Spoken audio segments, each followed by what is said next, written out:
Perfect. All right. Well, we're going to get the workshop underway here. I'm just going to, I see we have a couple people still missing, but hopefully they'll be joining us in the next few minutes here.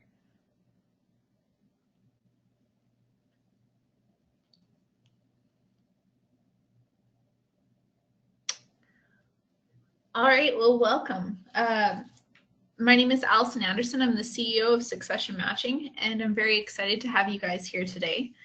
In 2011, I was working as an economic development officer with Community Futures, and I had a client who was looking to retire and sell their plumbing business.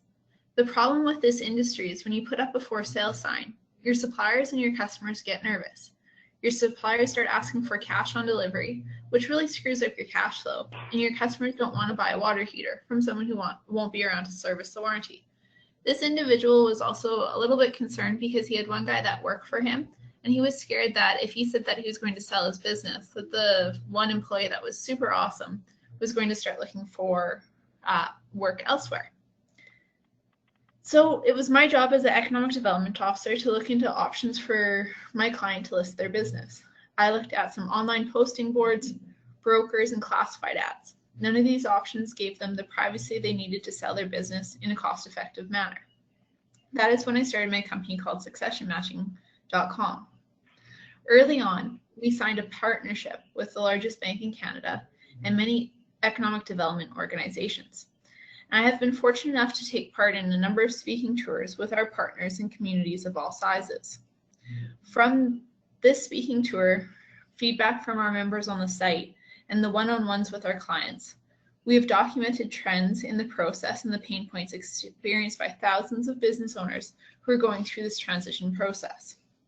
There are 3 different types of business transitions that we'll talk about here today: family transition, employee share ownership plans, and third-party sales. One thing that I can't stress enough, though, is in a proper business transition, the plan should make sure that the business owners in your community understand the timelines and getting the proper industry experts involved with the different aspects of their transition. Every business transition should include a wheelhouse of experts that can assist the business owners with accounting, legal, financial, and other elements of their transition plan.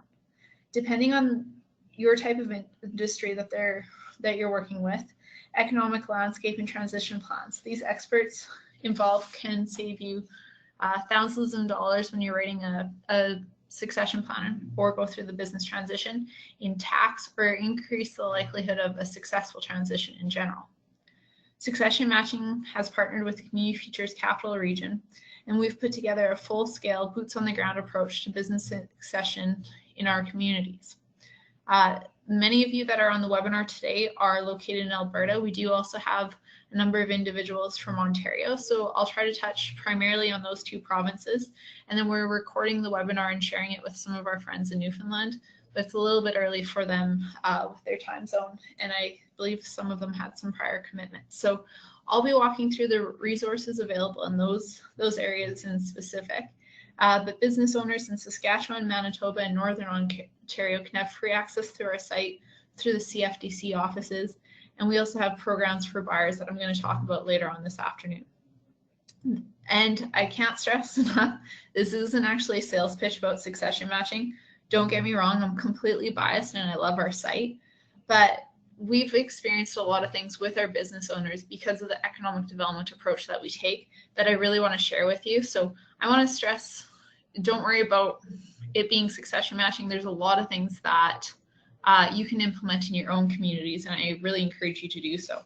I know all of you are very busy people, so I really appreciate you joining the workshop today and look forward to spending the day with you. So that's a little bit of my journey. I don't know how many of you have been to Moose Jaw, Saskatchewan, but that's where I started off, like I said, in the Community Futures office. My husband was in the military and I followed him around a lot. Some of you might have noticed my Texas cell phone number when I was calling everyone yesterday. So I live part-time in Texas. My husband retired and went back to school, and I travel throughout Canada talking about business transition planning and working on different projects. Today, I'm actually joining you from Saskatoon. We had a great launch event. Our company is located in the incubator here in the First Tech Incubator in Saskatchewan. So I'm usually on the road a little bit and probably in your neck of the woods pretty soon. So that's a little bit about my own background. I should also mention I'm from Weyburn, Saskatchewan. I'm not sure if all of you know where that is. But some of the stuff that I wanted to review with you today is just some of the items that we'll be using throughout the day and some of our objectives. So our 4 main objectives today will be to explain the importance of a proper succession plan, recognize the 3 types of business transitions as well as their pros and cons, identify necessary and beneficial programs and services available, and engage business and community stakeholders in each one of our areas. So there was an email that got sent out this weekend with the agenda, and I'm just going to review that briefly. So as you can see, the day's kind of broken up into different segments. We hired a communications director that reformatted this workshop for us. He's doing his master's in adult education, so we really want today to be interactive, and you guys have some best practices that you deploy in your communities, and we're hoping that everyone participates a lot and shares some of those best practices. So we'll have quite a few breaks. After the workshop, I'd love to hear some of your feedback on what you thought of the format, because we'll use some of that feedback going forward when we do some of the live ones, like the next live ones, November 8th or 9th coming up in Alberta. And so I also want to review quickly some of the resources that you have in your binders. And I know there's one binder that didn't show up yesterday, so I'll be sending out some of that via email. But there's a blue postcard, and there's a guidebook that I'll be talking about a little bit later. And then some an overview on what the Succession Matching Community Project, so kind of the boots on the ground approach that I had mentioned we're taking with Community Futures Capital Region. And there is also a webinar series, which I'm also going to highlight a little bit later on. You'll find my business card and then Dana's business card. She's our project manager on the Succession Matching Community Project. And since I'm on the road a lot, she's usually a little bit easier to touch base with as well. So a really good contact if you have any questions about resources or some of the online portals that you'll have access to. So there's a sheet with a username and password, and different, well, I guess this week the big conversation is tax policy, and a lot of people want to have those resources available for clients. So from participating in this workshop, we will also have ongoing up-to-date resources through that client portal, and we'll be able to update any sort of immigration law, or if we have new checklists from different preferred partners that we have, we'll always upload that to that portal. So if you ever have a client that comes into your office and really wants to understand the HR checklist, for example, that's one that we'll review today. They'll be in there that you can print off and just give to your client if you have some questions. And if there's ever some missing resources or you have any questions, we're always looking to add more stuff, so let us know, and we'll do our research and put some information in there. So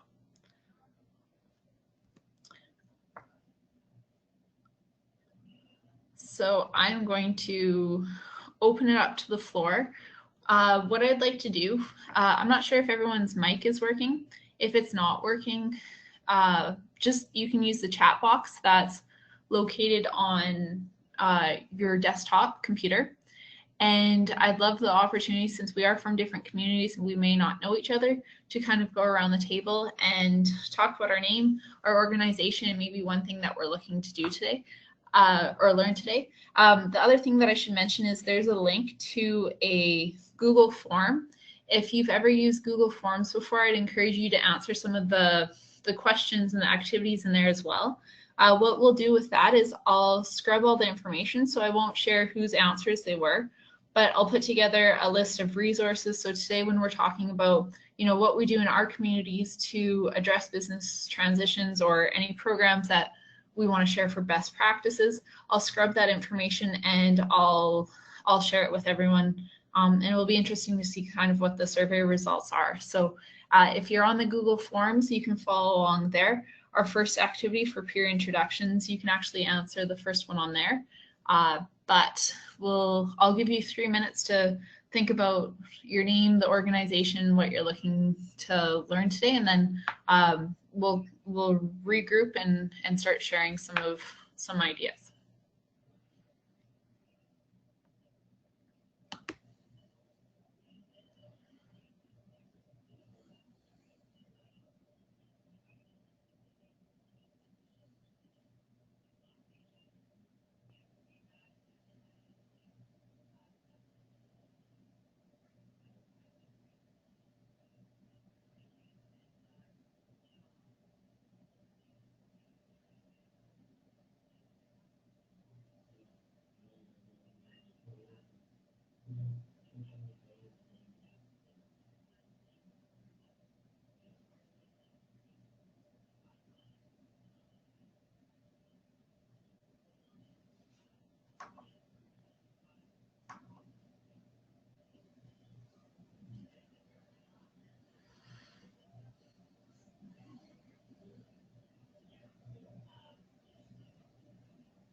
All right, would anyone like to start us off?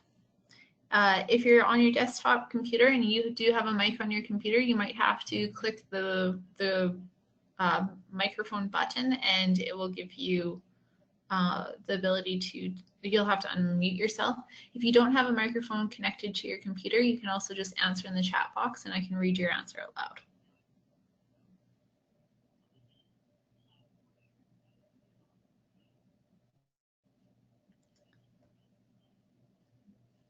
Thank you, Dan, for starting us off. From the Peace region in Alberta, represents 2 regional alliances covering some 30 municipalities. Wow, that's a lot of people at the table. Many of our municipalities, in particular smaller ones, are facing closures on main streets. Owners get old and their kids don't want to take over the company. It is difficult to sell a property in a smaller village, so looking for some ideas on how to resolve this issues. It's a really good topic, and we'll definitely be covering some of those strategies later on this afternoon.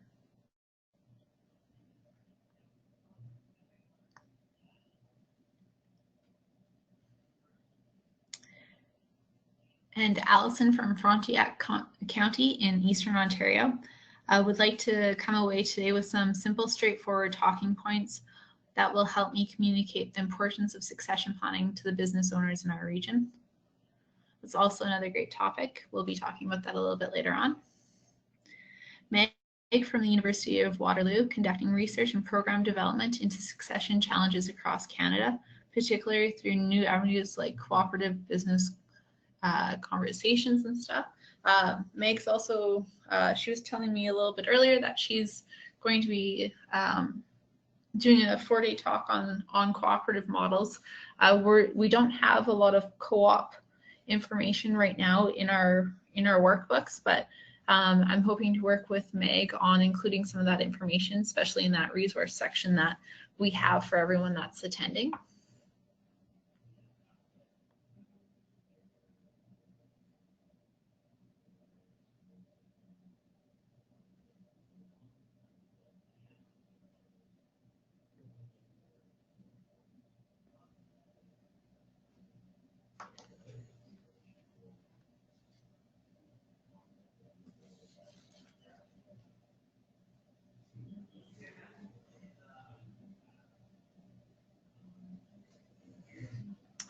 So we also have Jerry Pratt from Rocky Mountain House in Alberta, where the population is aging. There are few younger people around to purchase farms or other businesses. I want to keep those businesses here and keep the next generation biased for success, like the co-op idea, and would like more information. That's one trend that we're seeing. Some of the statistics that we're going to be talking about later on are the number of aging entrepreneurs. For the first time in Canada, we have more people over the age of 65 than under the age of 15. So that makes a big difference in a lot of our communities. Cindy's from Weyburn. I didn't realize that. She's from Brew in Alberta now. It's funny, I was just talking to a number of individuals, one being Paul Martin, the Saskatchewan Paul Martin, who does a lot of news talk radio in the province, and he was also from Weyburn. He was at our incubator launch event last night, and we had a whole circle of Weyburn people there. So it's funny how you make those connections. But Bruin, the village is losing a few businesses one by one. Working with Dan and our regional cooperative to provide succession planning information to our business owners. That's great that you guys are being that proactive. You know, I wish more communities would, you know, make this a priority. I know it always comes up in your business walks, and as towns and villages and cities are losing businesses one by one, it makes it very difficult to keep those other services running.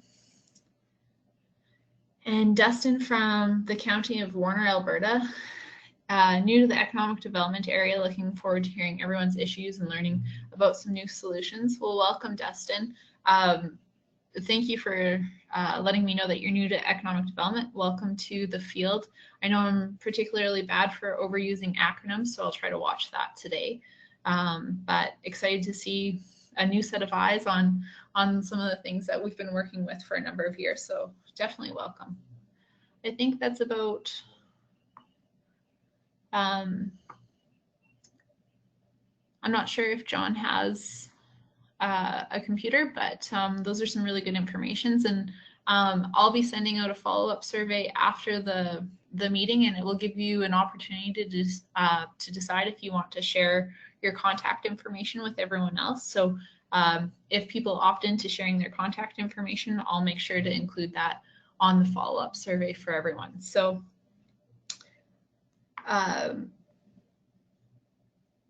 we're going to jump right back into the activities and do a group discussion on the importance of succession planning. So we talked a little bit about why this is important to our communities, and a lot of times, you know, we're seeing one-on-one businesses shut down. Does anyone have anything to add to some of those comments about why it is important to our communities, and you know, why as economic development officers we need to broach this subject with business and farm owners?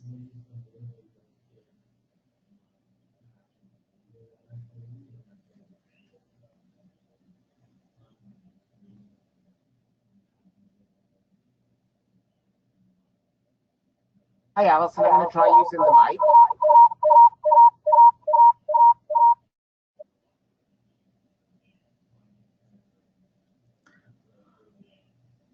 I think we had some really good comments on what everyone's looking for today. So maybe that question's a little bit redundant. So we'll move on to the next little bit of information that might put us a little bit ahead of schedule on the slides, but you know, we might have some further group discussion on some of the other areas later on. So you know, I could talk for probably 8 hours straight on succession. It's something that I'm very passionate about.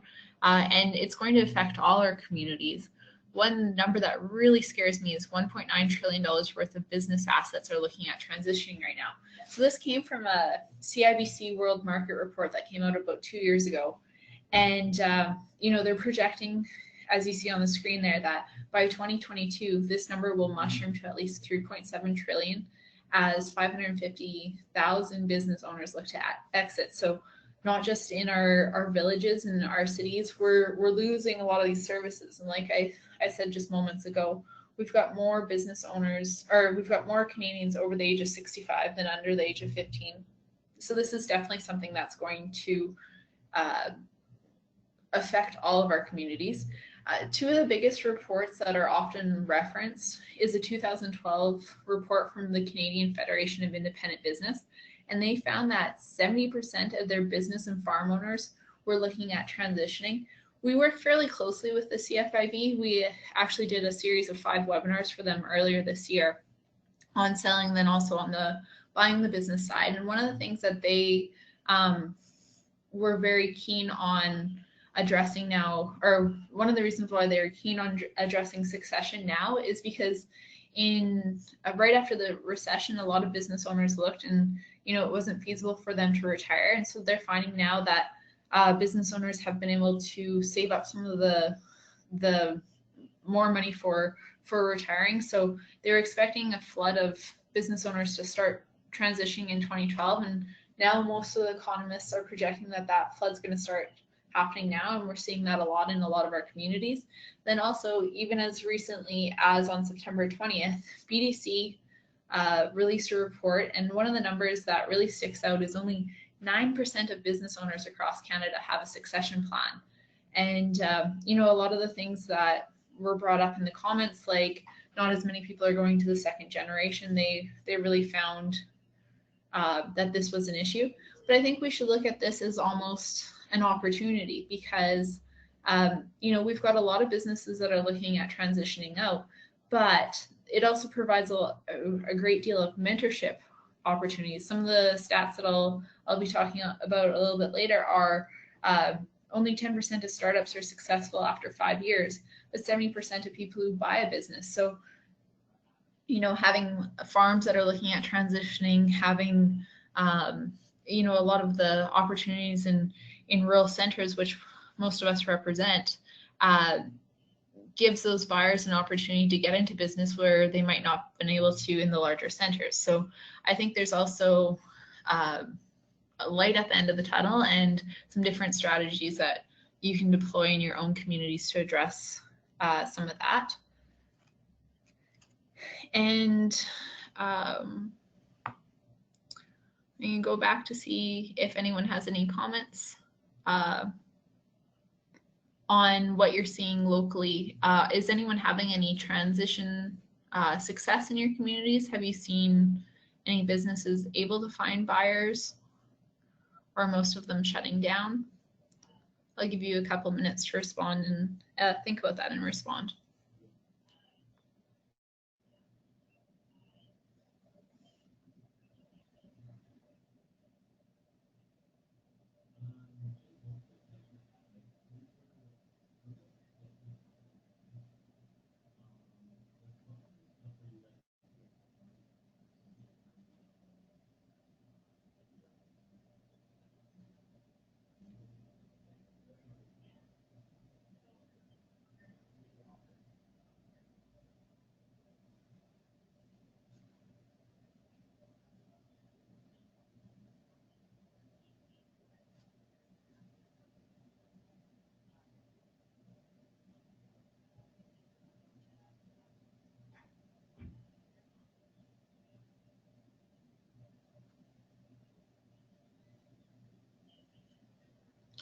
All right, Jerry, thanks for your comments. So the younger small businesses are being sold, but larger, more expensive ones are not turning over. They are for sale for years, but have $1 to $2 million to purchase them. That's really interesting that you're seeing that kind of turnover. A lot of those businesses, I guess, depending on where they are being bought out by international buyers. In Alberta, under your provincial nominee program, you can't come in and buy a business, you can only buy a farm. So that's interesting to see that some of the larger ones are sticking around and having a harder time to sell. We'll talk about some strategies on trying to get those business owners to look at their succession plan. A lot of times we've worked with some clients and they weren't able to turn over for a number of years because maybe their valuation was a little bit distorted, or there's a number of factors in the transition plan that might help some of those larger businesses sell.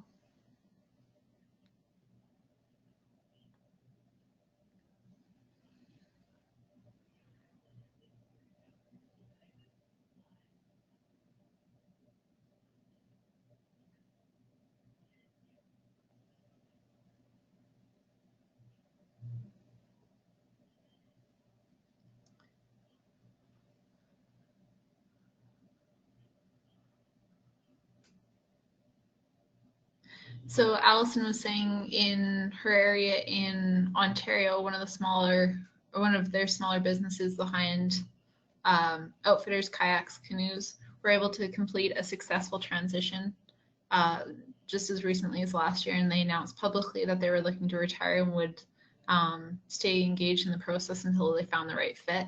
That mentorship component is extremely important, and they were able to work with the new owners. We're going to talk about some situations that we've run into with some of our members on the site.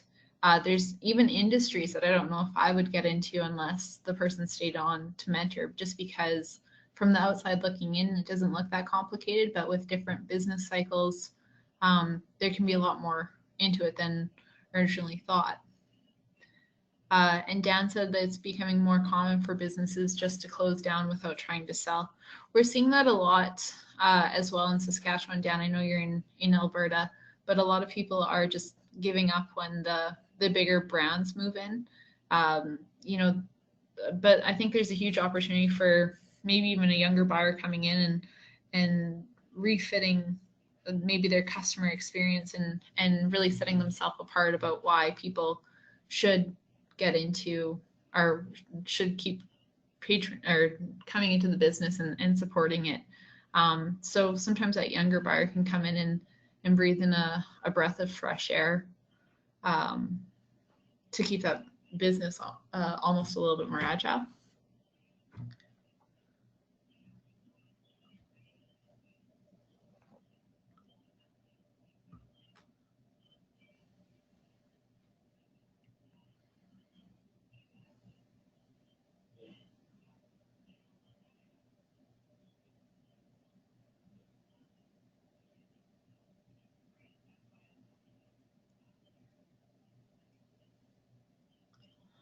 All right, well, if there's not any more comments, we'll move on to the next one. We're actually, another challenge is many younger people don't want to commit the time required to start or purchasing a business. We see a lot of that. I think there's a misconception of, I guess it depends. We all represent very vastly different economies as well. Sometimes when the economy's booming, it's sometimes easier to go work for someone else and earn quite a high paycheck. And so there's not that much of an incentive to start or purchase a business. I think there's also a misconception out there about how much it costs to purchase a business. But we've seen some pretty cool transitions.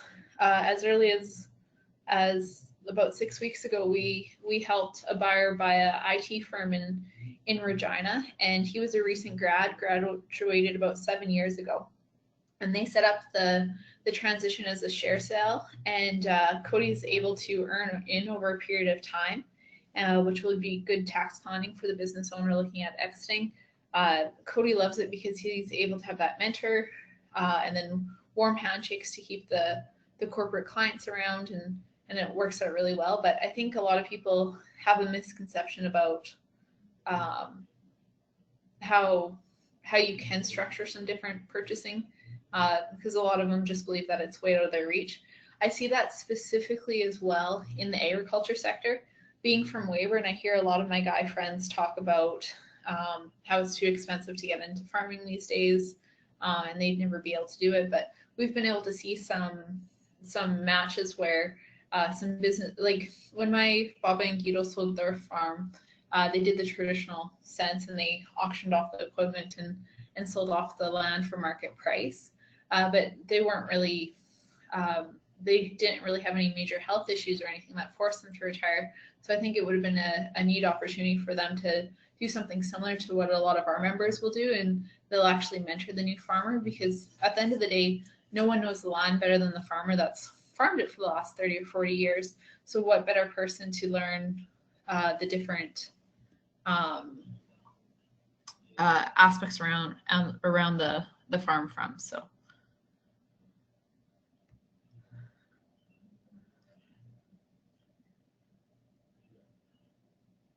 and Meg added the capital available for buying businesses there. There's a lot of unique and new funding options. Awareness of them is a real gap. I completely agree with that comment. I know a lot of people that work in economic development are aware of some of the programs, but I know one of my biggest frustrations when I was at Community Futures was no one really heard of the program. Or even in Ontario, Meg, I know you're out in Ontario, and Cindy, I believe, is the other Ontario person. I'm not sure if we have any more than that, but Ontario actually has a $5,000 grant that you can either use it to start a business or you can use it to buy a business, which I think is fantastic because, you know, a lot of business owners will want something down, and you can use that as your down payment and maybe buy in over a period of time. And, you know, there's a whole host of other programs, but awareness is always kind of lacking, not just on the grants, but on the loan options and things like that. So we're going to be talking about some financing options later. The Quebec models are a great, good example of other provincial plans on succession. Yeah, I completely agree. Quebec has been very proactive, especially in their manufacturing sector, on the idea of on business transactions and succession planning. And you know, but when I first started succession matching, I was a little bit disheartened because no one could actually spell the word succession matching. They would spell succession with one C or only two S's or something along those lines. And so I always had to Google Analytics tag the words spelt wrong. But at least now, 5 years later, if I've accomplished anything, people can actually spell the word succession. So I don't think that's our company that's changing that. I think it's the mindset of it's great to see that some of you are looking at doing some of the programs in your communities, and you're aware that you need to work together and different things like that. But accounting firms, banks, lawyers, they're having that conversation more often with their clients now, which is, I think, is great.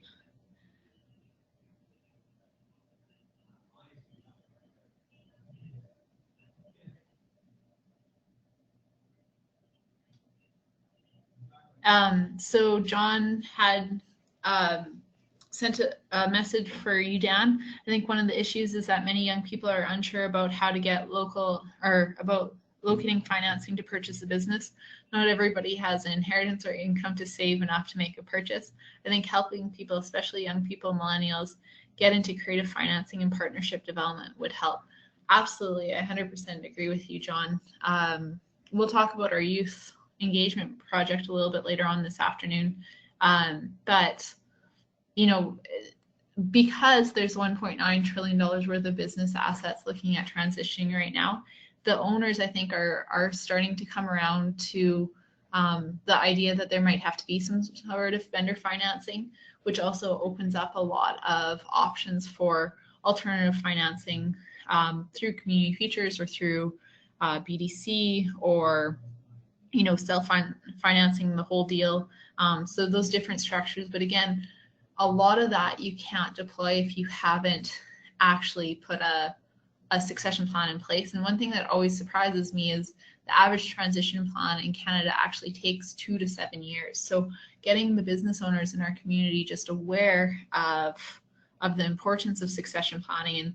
And I'll send a big list. I know someone commented they were looking for some speaking points, but that's a really good one that we find people pay attention to, is the average transition in Canada takes 2 to 7 years, trying to get them to think ahead. One of the most disheartening things that I think has ever happened to me as a business owner is a number of years ago when I was on the speaking tour with the bank, I did a presentation on succession planning, and then fast forward 2 years later, and I had a call from someone that attended that succession seminar, and she said, you know, I thought I had 10 years left in my business, and unfortunately 6 months ago I was diagnosed with cancer, and I've been going through chemotherapy, and if I don't sell my business by Monday — she had called me on a Thursday, by the way — then I'm going to have to just shut down the business. And so, you know, life happens sometimes. People, they think they might have a 20-year runway, but essentially every business owner should have that succession plan in place, because you know, a lot of times their retirement depends on it. A lot of times it will put the family in a rough situation. I've had phone calls from widows who had never actually been in the business, and CRA had been calling them for the last 2 quarterly returns and they just wanted to sell. And unfortunately, in situations like that, it is hard to find buyers, and they do just shut down, like someone had mentioned earlier. But if they do have that succession plan, they're usually a little bit more in a better position to actually transition. So I'm not sure why we don't have microphones. Usually this is a little bit more lively discussion instead of just chat box. We're actually up to our first break. If it's okay with you guys, I'm just gonna jump the break and go right into the second activity. I'm sure you guys have lots to do this afternoon. Maybe we'll be able to shorten the webinar by a little bit. And we'll just jump right into talking about the three. Oh, hey. Hey, this is John, and my mic does work. It was just muted. So, hey. Perfect. Well, it's. Oh, I see Meg's unmuted her mic too. I think it's I think that we didn't know that we could talk. I'm pretty sure that we were just probably all being polite to let you talk. Yeah. Oh no, I really appreciate you muting your mic and bringing that up. Please, we want this to be as lively of a discussion. You guys deal with the business owners one-on-one every day, and you know your communities best. So I want us to share best practices, and yeah, I'm excited if everyone can contribute out loud as well, because that makes for a little bit more of a lively conversation. So. So Dan said his mic just echoes. I'll keep looking at the comment section, Dan. If I like what you're contributing, and I'll keep reading them out. But Dan, there's also a phone number on there if you want to mute your computer and phone in on the telephone number. That sometimes works as well for the GoToMeeting. So. Well, this is perfect timing for a little bit of discussion, because these are always interesting.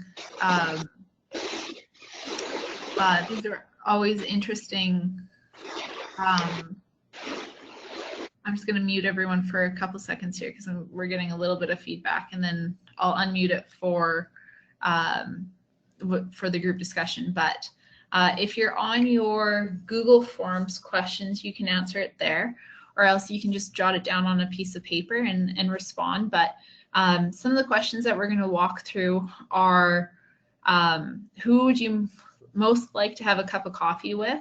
And so there's 4 possible choices: someone from their immediate family, someone they've worked with, a qualified professional, or a stranger online. So I know these are a little bit out of the box questions, but we'll kind of discuss them as we go through the family, employee share ownership plans, and third-party sales. So if we're going to take about 5 minutes now to answer these 5 questions with those 4 possible answers.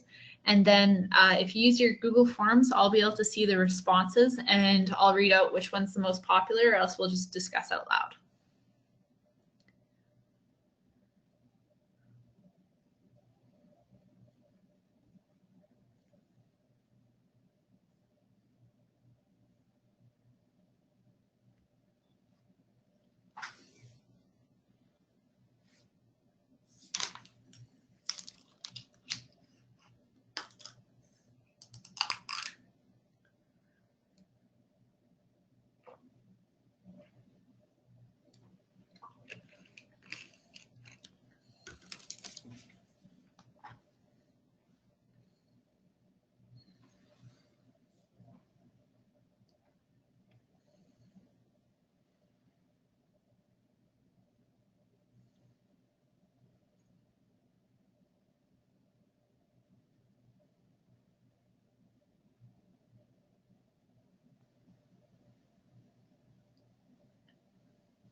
All right. Well, so does anyone? Oh, I guess I should stop sharing my screen. I'm going to peek at see if anyone's answered on the Google Forms.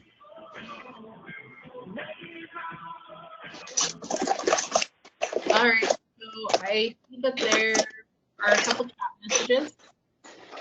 So.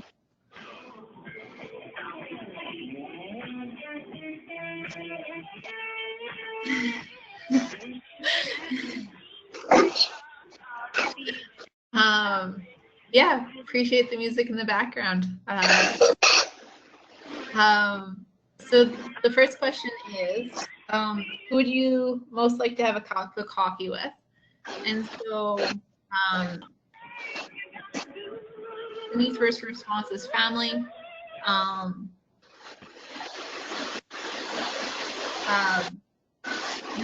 I guess I'm just gonna let a couple people respond as well. Does anyone want to share their responses out loud?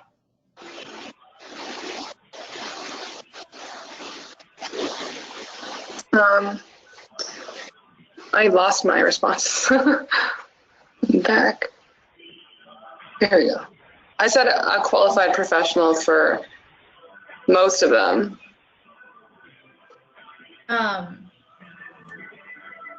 Okay, so Meg said qualified professional for most of them. For some of the other responses, I'm seeing relationship advice coming for business or personal. And then lots of other people are saying qualified professional as well. Reasons that they're giving are fewer messy strings or emotional obligations. Hi, And then support working available. easily to confront with the different opinions. So it looks like kind of across the board, qualified professional. That's an interesting that most people are going that way.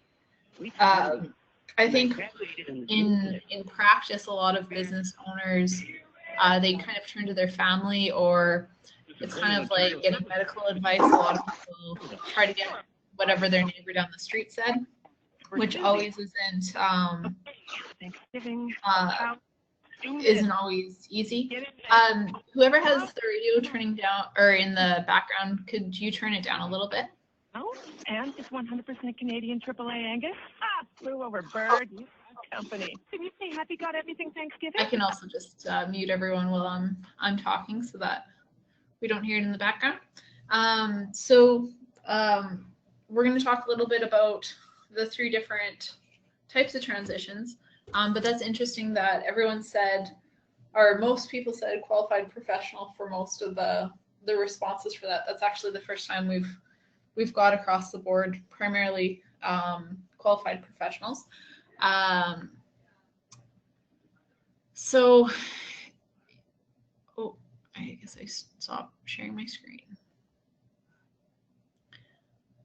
So family transitions, this stat always blows me away. 1 in 10,000 family transitions make it to the 4th generation. So one of the studies that came out on family transitions, and I'll be sending all the resources and links after the webinar so that you can look at a lot of these studies, but 88% of families thought that the 2nd generation would control the business. And like a lot of people had commented, a lot of people's kids aren't looking at transitioning. Kind of gone are the days where a blacksmith's kid wants to become a blacksmith. And so it's pretty incredible. Like when you think of Canadian businesses, like can you guys think of examples of one that have made it to the 4th generation in your areas? I can't really think of anyone in this area that has made it to the 4th generation, but maybe that's because most of Saskatchewan's only about 100 years old.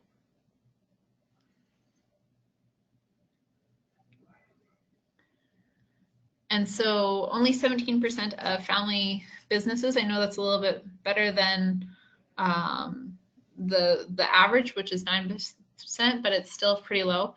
I also think the 9 and 17% is almost advantageous for what the real numbers look like. One time we were dealing with a client and they came to us because they were frustrated with each other. They thought that they had a succession plan in place for a number of years, but really they had bought an insurance policy that said if the other person died, then they'd get bought out. And unfortunately for them, they only worked with one type of professional, and it wasn't exactly the vehicle that they were looking for.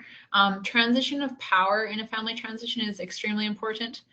We see a lot of times where if the first generation's mentoring the second generation, they don't actually let them make those decisions, especially in agricultural operations. They won't let them pick what they plant. They won't really open up the books for review for the second generation, and it's really hard to mentor that.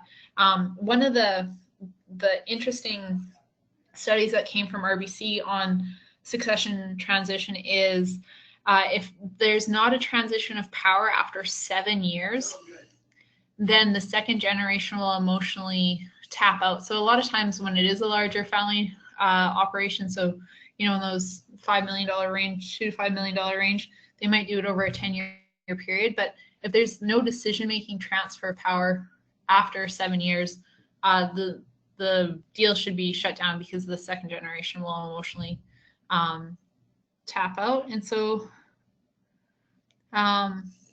so some of the answers were Loblaws. I'm not sure, actually. That might be a good example. I don't know.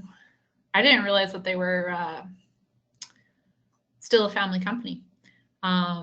But I'm definitely going to look that up on our next break to see if they've made it to the fourth generation. Jerry brings up a very real stat on most of the businesses in a lot of our areas were started 40 years ago by baby boomers. Allison said some of the generations might be 4 generations. Harry Rosen is 3. I didn't realize that. And then John's got a lot of really good examples, but I'm not sure who the Weston family is. And I know that's pretty bad because I know I've heard that name before, but I can't use that as an example. Oh, okay. The Weston family owns Loblaws. Okay, that makes sense. So yeah, they very well could be 4th generation, but I'll look that up on the break. I think the other example that we used to get was Hudson Bay. But when it got to the 4th generation, it was so tied up in the family trust, and they were never allowed to sell. And that's kind of where that was kind of the start to the end of the legacy. So the next one is, I'm not sure if anyone else has any other examples. I'll just give you a couple minutes to.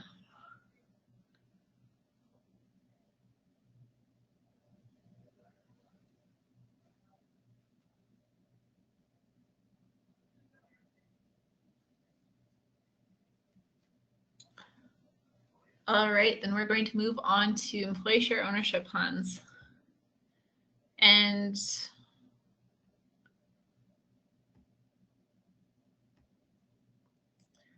we're going to watch a video on this. There's 3 different types of employee share ownership plans, and we work often with a company called ESOP Builders.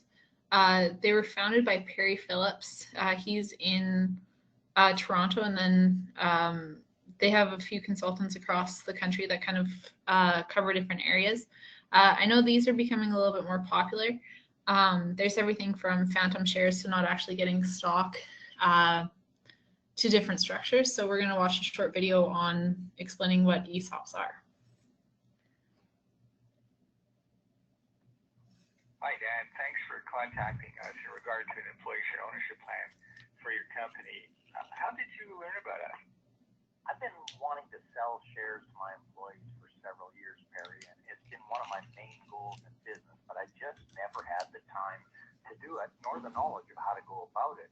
And so I asked my accountant and lawyer, but they really didn't know much about ESOPs, and they generally both took the position that one should not sell shares to employees.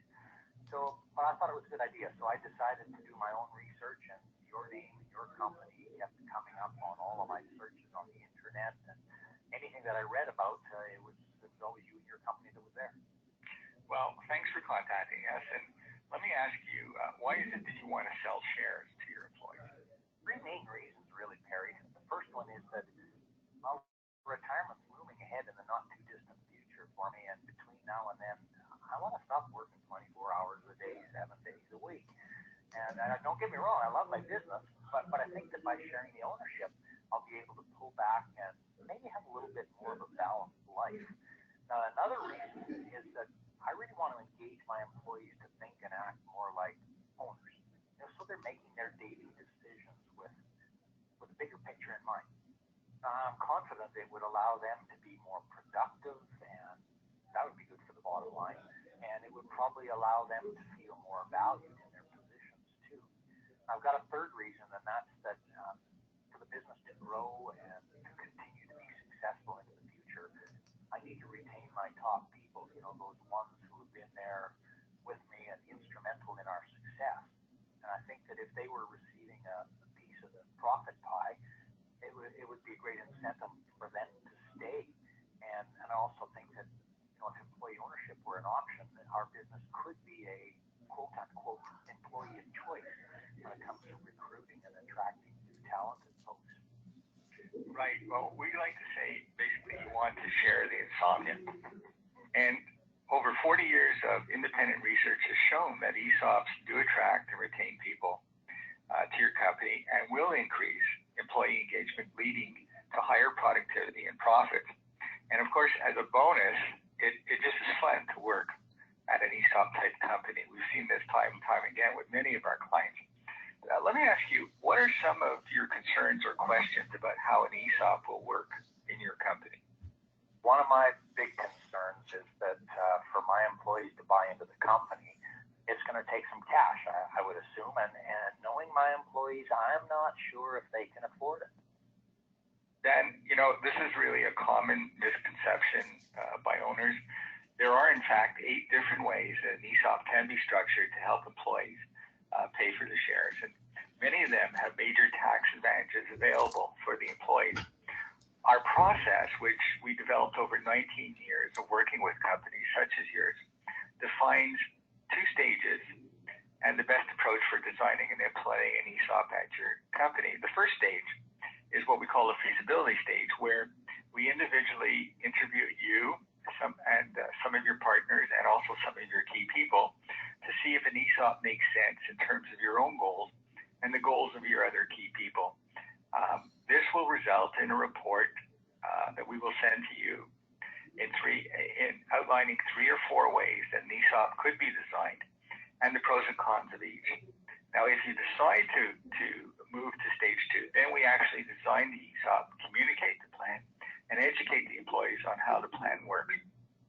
And it's very important that the education of the employees on how the plan works is extremely important. And how we start that process is in stage 2, is by creating an ESOP team from your own employee group.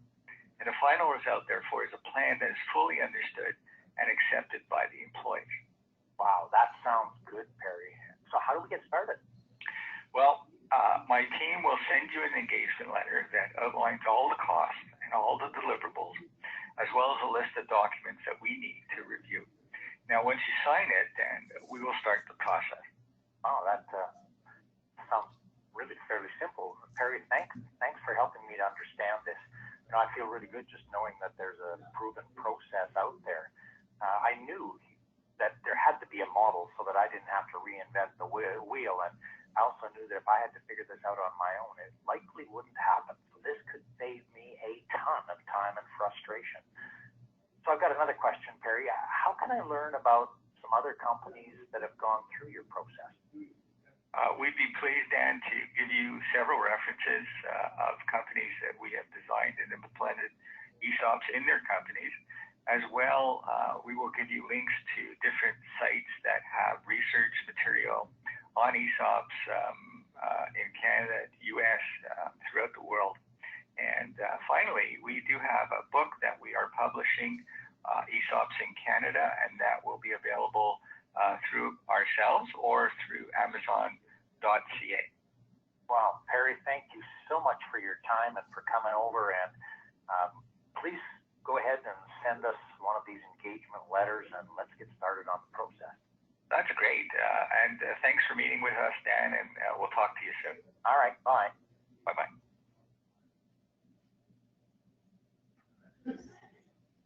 Hey, Ted, how you doing? So, what's happening? So, as we saw in the video, there's 8 different ways to implement a ESOP in companies.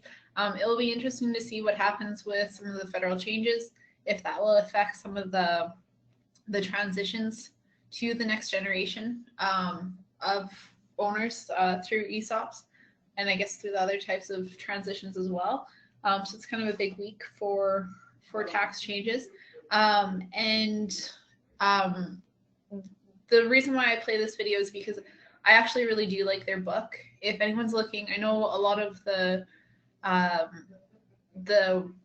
community centers and economic development agencies sometimes have libraries of resources that people can use. I like their book too because any size of business, it's front to start kind of templates on how you can actually go through an ESOP as a company. So a lot of agencies will buy that book and just have it on hand.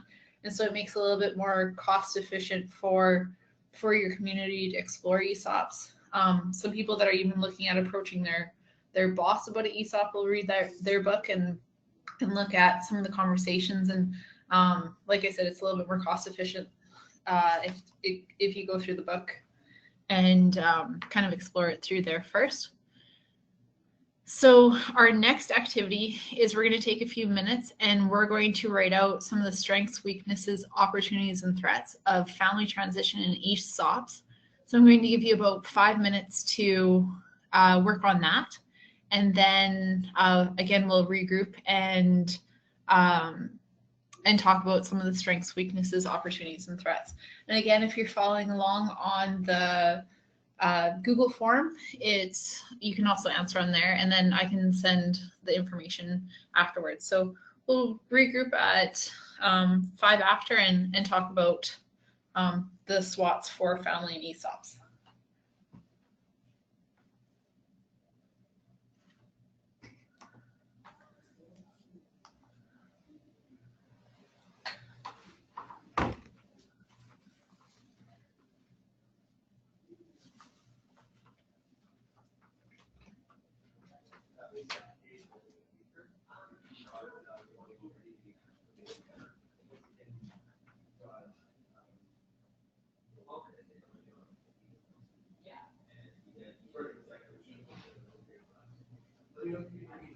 Hey, thanks, Conrad.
All right, I think it's that's been enough time. So we're going to regroup and look at some of the strengths and weaknesses, opportunities and threats, and everyone's mic should be unmuted. So if anyone wants to share some of their examples.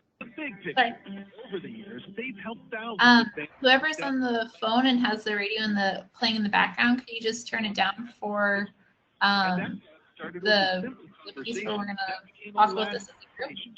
Stop by their branch at 210 Press Street or call 613-967.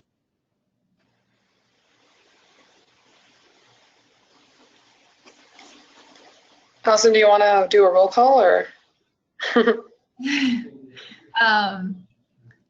I can just go ahead. Sure, if you wouldn't mind. Okay, so strengths of family transition. So the skills and values of the owner are kind of over time organically absorbed by the successor usually. Weaknesses, lots of emotions and tensions that complicate the transition just by virtue of family members being that way. Opportunities, family members are more likely to continue supporting one another financially or otherwise. And threats, family transitions are more likely to fail than other forms of transition. Those are perfect. Yeah, I agree with all points. And Dan also added in rural Canada, one of the largest weaknesses is youth don't want to move back to rural settings. Most high school grads want to go off to college in a large urban center. As a family of 4, he can say that none of his kids want to stay in rural areas. Stats Can also backs these numbers, and he witnesses this on a regular basis. Kids don't want to take over the family business and stay in a small community. And additionally, with rural populations declining, it's harder and harder to convince people, families or otherwise, to invest. On the other hand, sometimes family ties are strong enough to keep some kids, or are some kids to bring back to carry on the family transitions. ESOPs is a very viable option, and we just need to educate the business owners on how to do that. I also agree with all those points. I was really surprised. I want to share a quick story with you guys. We recently launched, about 2 months ago, a partnership with Edwards School of Business, the University of Saskatchewan's business school. And so I'll talk about some of the youth engagement techniques later on, but essentially BDC and RBC sponsored any U of S grads to go on our site, but the caveat was they had to meet with one of the lending institutions to understand what the actual financing process is, because the #1 barrier to buying a business is finding financing. So we thought it would be a good streamlined process to get people into the financial person's office, and they can learn a little bit about what they'd actually need to borrow. And one of the first signups we got was looking at a very, very small center in Saskatchewan. She was originally from there, and she said, actually her name's Megan as well, she wants to have the same quality of life that she had growing up, and moved away, got her education, and was built up some savings and was looking at moving back. So I think giving people those opportunities to move back, maybe there just hasn't been a way to connect some of those things. I don't know if we have any Doug Griffin's fans in the audience. He's the author of 13 Ways. I really like his book's called 13 Ways to Kill a Community, and I really like it because one of the chapters talks about that youth engagement piece, and you know, we can't chain people to our parking meters. We want them to go out there and get that experience, and hopefully they come back. I know myself, living in a city of 7 million people, I love the time that I get to spend in Canada because, you know, I'm not worried about, I live 5 minutes from my grocery store walking, but as soon as the sun goes down, I can't walk outside at night because I will get shot or mugged. It happens quite a bit even in broad daylight. So, you know, I'm waiting for my husband to get done school so we can pick a community and have those safer environments. And I think a lot of people, where do I live? I live in Houston, Texas. So it's been a little bit of a rough month with the hurricane and everything like that. But our business is Canadian, and I spend most of my time in Canada. But yeah, unfortunately, a lot of our friends, all the military oral surgeons train in Houston as well, and a lot of our friends lost absolutely everything. And you know, we went out for a drink on about 2 Fridays ago, and there's 10 of us that came out, and one guy couldn't make it because his wife was going into the grocery store and she got mugged broad daylight. She had her 2 kids in the shopping cart. So I think sometimes people that move away can appreciate what they have at home, and you know, really miss that lifestyle. So I guess long sob story longer, I really miss the Canadian community, and I guess that's why I'm back in Saskatoon so often. But I'm also just going to take a couple seconds here to read Jerry's response. So family strength, knowledge and experience with the business products and procedures, or processes, pardon me. I think that's a really cool strength, and Meg kind of alluded to that as well. You know, entrepreneurship, I kind of fell into this. I saw an opportunity in the market and I jumped on it, but I think I could have avoided some of my early mistakes if I would have grown up with entrepreneurs and you had that opportunity to talk about business around the supper table. Weaknesses, next generation not always familiar with sacrifices it takes to start a business and not familiar with the whole process. Decisions may be made based on nostalgia. I agree with that point as well. And I don't have any evidence to support this, but I'm guessing that's why a lot of times the business won't make it to the 3rd or 4th generation, just because, you know, the founder's usually pretty passionate about it. They work 7 days a week, and by the 3rd, 4th generation, if it's been a successful business, they don't understand the hours that you put in. Opportunities, owners can slowly leave the company if that's what they want. Yeah, absolutely. People are kind of semi retired. You know, they can, but they're still for that mentorship if they're always a phone call away. Competitors may have a better consistency of leadership. Cost of transition may not possible for younger families to buy out the older one. I see a lot of that on agriculture transitions. Sometimes when the 2nd generation is willing to come back, sometimes the family farm won't support 2 households. So again, it's very important to involve all those experts throughout the transition, and you know, really run the numbers and see if 2 families can live off a business before someone parts a transition plan. But that's true across the board for any type of transition. A third party would have to look to see if, you know, maybe the owner hadn't been drawing a salary because they had other investments or something like that. Like, could they actually live off of the business? And so, yeah, the difference in populations definitely changes the landscape, but I think there's also, like I said before, some opportunity for some of that, but you know, a lot of that has to do with macroeconomic times and types of industries, or you know, there's a lot of other factors. Does anyone have any other strengths, weaknesses, opportunities, or threats to share?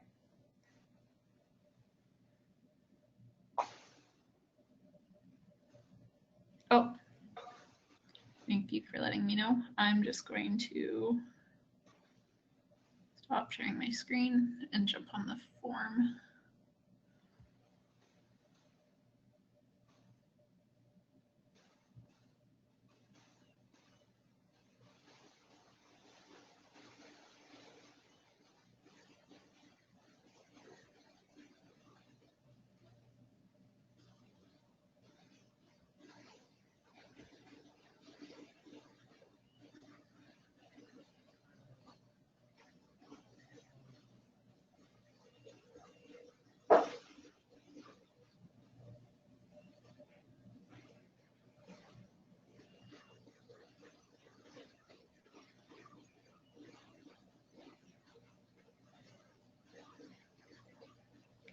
All right, I'll share the form responses as well after the webinar and some follow-up notes when I put everything together.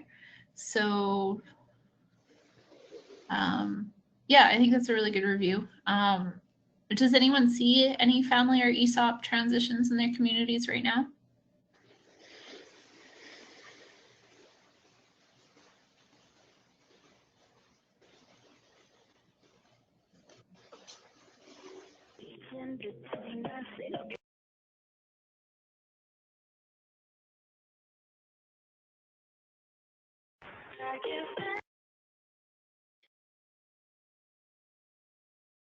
Not that you're aware of. Yeah, privacy is so, like I mentioned with the plumber example, a lot of people don't talk about succession. I'm hoping that that it is a little bit more apparent, and hopefully some of the tools that we talk about a little bit later on will help people kind of be aware and less hesitant to share that they're actually doing succession plans. I kind of laughed a little bit when I went to one community in Saskatchewan and they brought me in to present them. The next day I just walked up and down Main Street and talked to business owners. And I ran into this one person who was 82 years old. And the EDO in the town said, you know, go talk to this person specifically because we're scared when we lose that service. It's really important to our community, but we don't think he has a succession plan. And so Bob had admitted to me that he was thinking about a succession plan, but he thought his employees would be a great buyout, but he was kind of hesitant to approach them.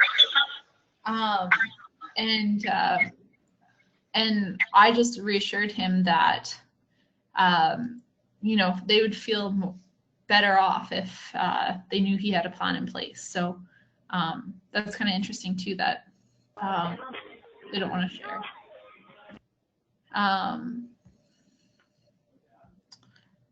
Just going to check the chat real quickly.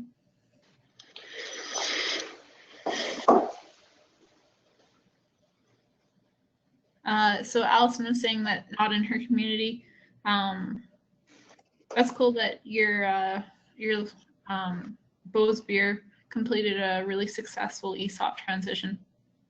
I don't know what it is about breweries, but I know a few of them have implemented the ESOP. I don't know if it's the culture of craft beer or if it's just a little bit more well known. But it's everyone loves beer.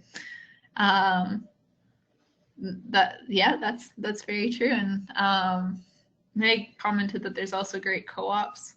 I know you're kind of the expert in co-ops and leading research and stuff too. And I know in Alberta,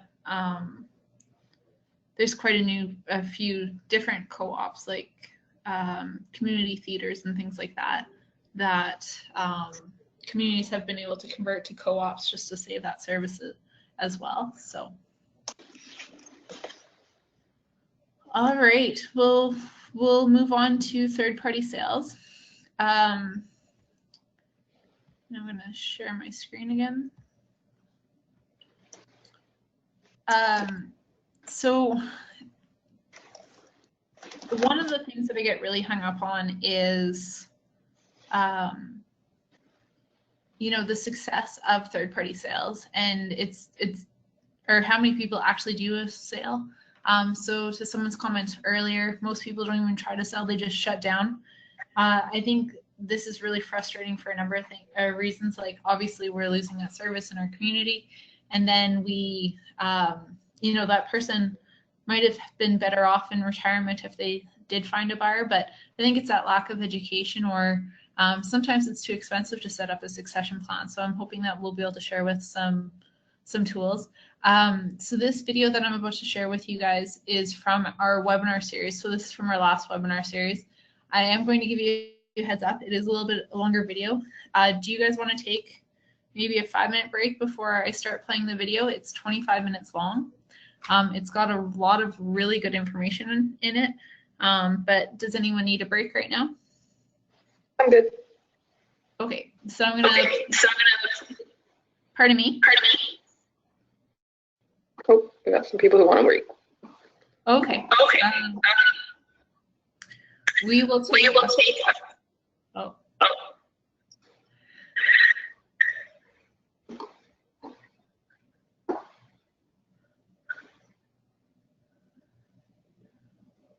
All right, I think that gets rid of the feedback. We will take a 5-minute break and regroup at 25 after to play the video, and then we'll discuss. We normally had a lunch scheduled for 12 p.m. Mountain Time, but we can discuss after the video to see if we want to take lunch then or move on and see if we can shorten the afternoon. But we'll regroup in 5 minutes and I'll start the video. Oh, right, John has a meeting at 12, so we'll keep to the schedule and have our lunch then, but we'll go through the 3rd session and then come back for 4th right after.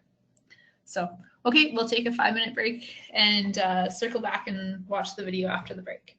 One thing that I will give you a heads up is a lot of the quiz that's going to come up later on.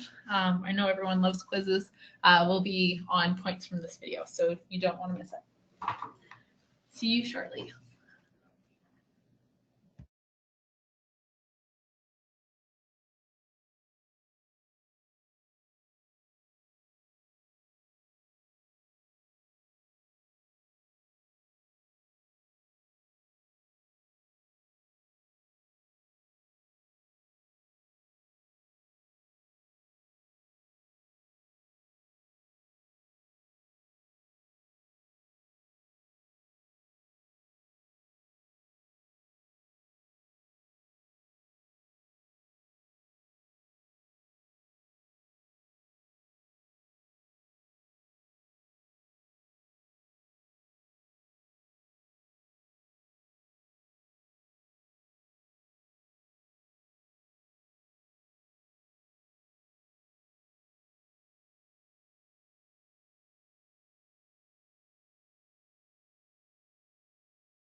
All right, here's the 1 minute warning for the video to get started. So I'm just going to give you a brief explanation. Later on, I'm going to talk about the different videos, but twice a year we run a webinar series on from different industry experts, and they're half an hour long, and it's a cost savings way for business or farm owners to get the information. So instead of having to pay to go see a lawyer or having to pay to go see an accountant, they can join the webinar and understand what a chartered business valuation is and have an opportunity to ask for advice directly or afterwards free of charge for the business and farm owner. Community Futures Capital Region has sponsored 75 spots for any business or farm owners in Canada, or in Alberta, pardon me, and a lot of other areas have these webinars also available. So that's just a little bit of context of where this video came from. So the presenter on the video is going to talk about it being session number 9 or something like that. And so it was just session number 9 on our last video series, but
hello everyone, welcome to the 3rd session of the Succession Matching Canadian project. It's my pleasure to introduce Warren Feedwasser from successionmatching.com.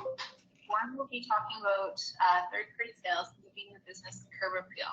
We're very pleased to have Warren with us today because he's got a lot of his own personal experience selling multiple businesses, and I'm sure he'll get into that. So without further ado, Warren, why don't we get started?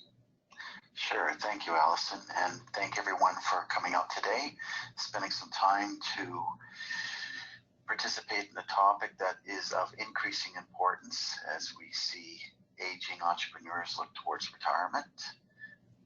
I'm here today to give a talk about preparing your business for sale to a third party and some things to keep in mind.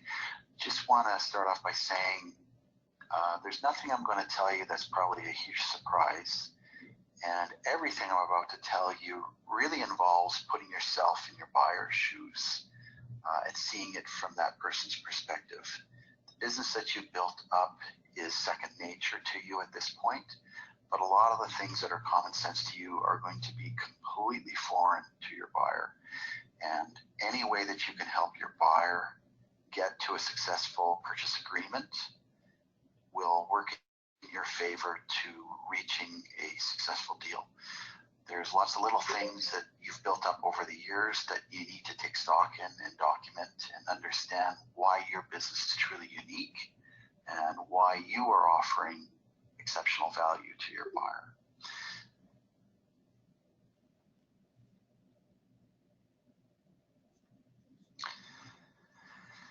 Selling your business is often the biggest sale of your life. That should come as no surprise to anyone.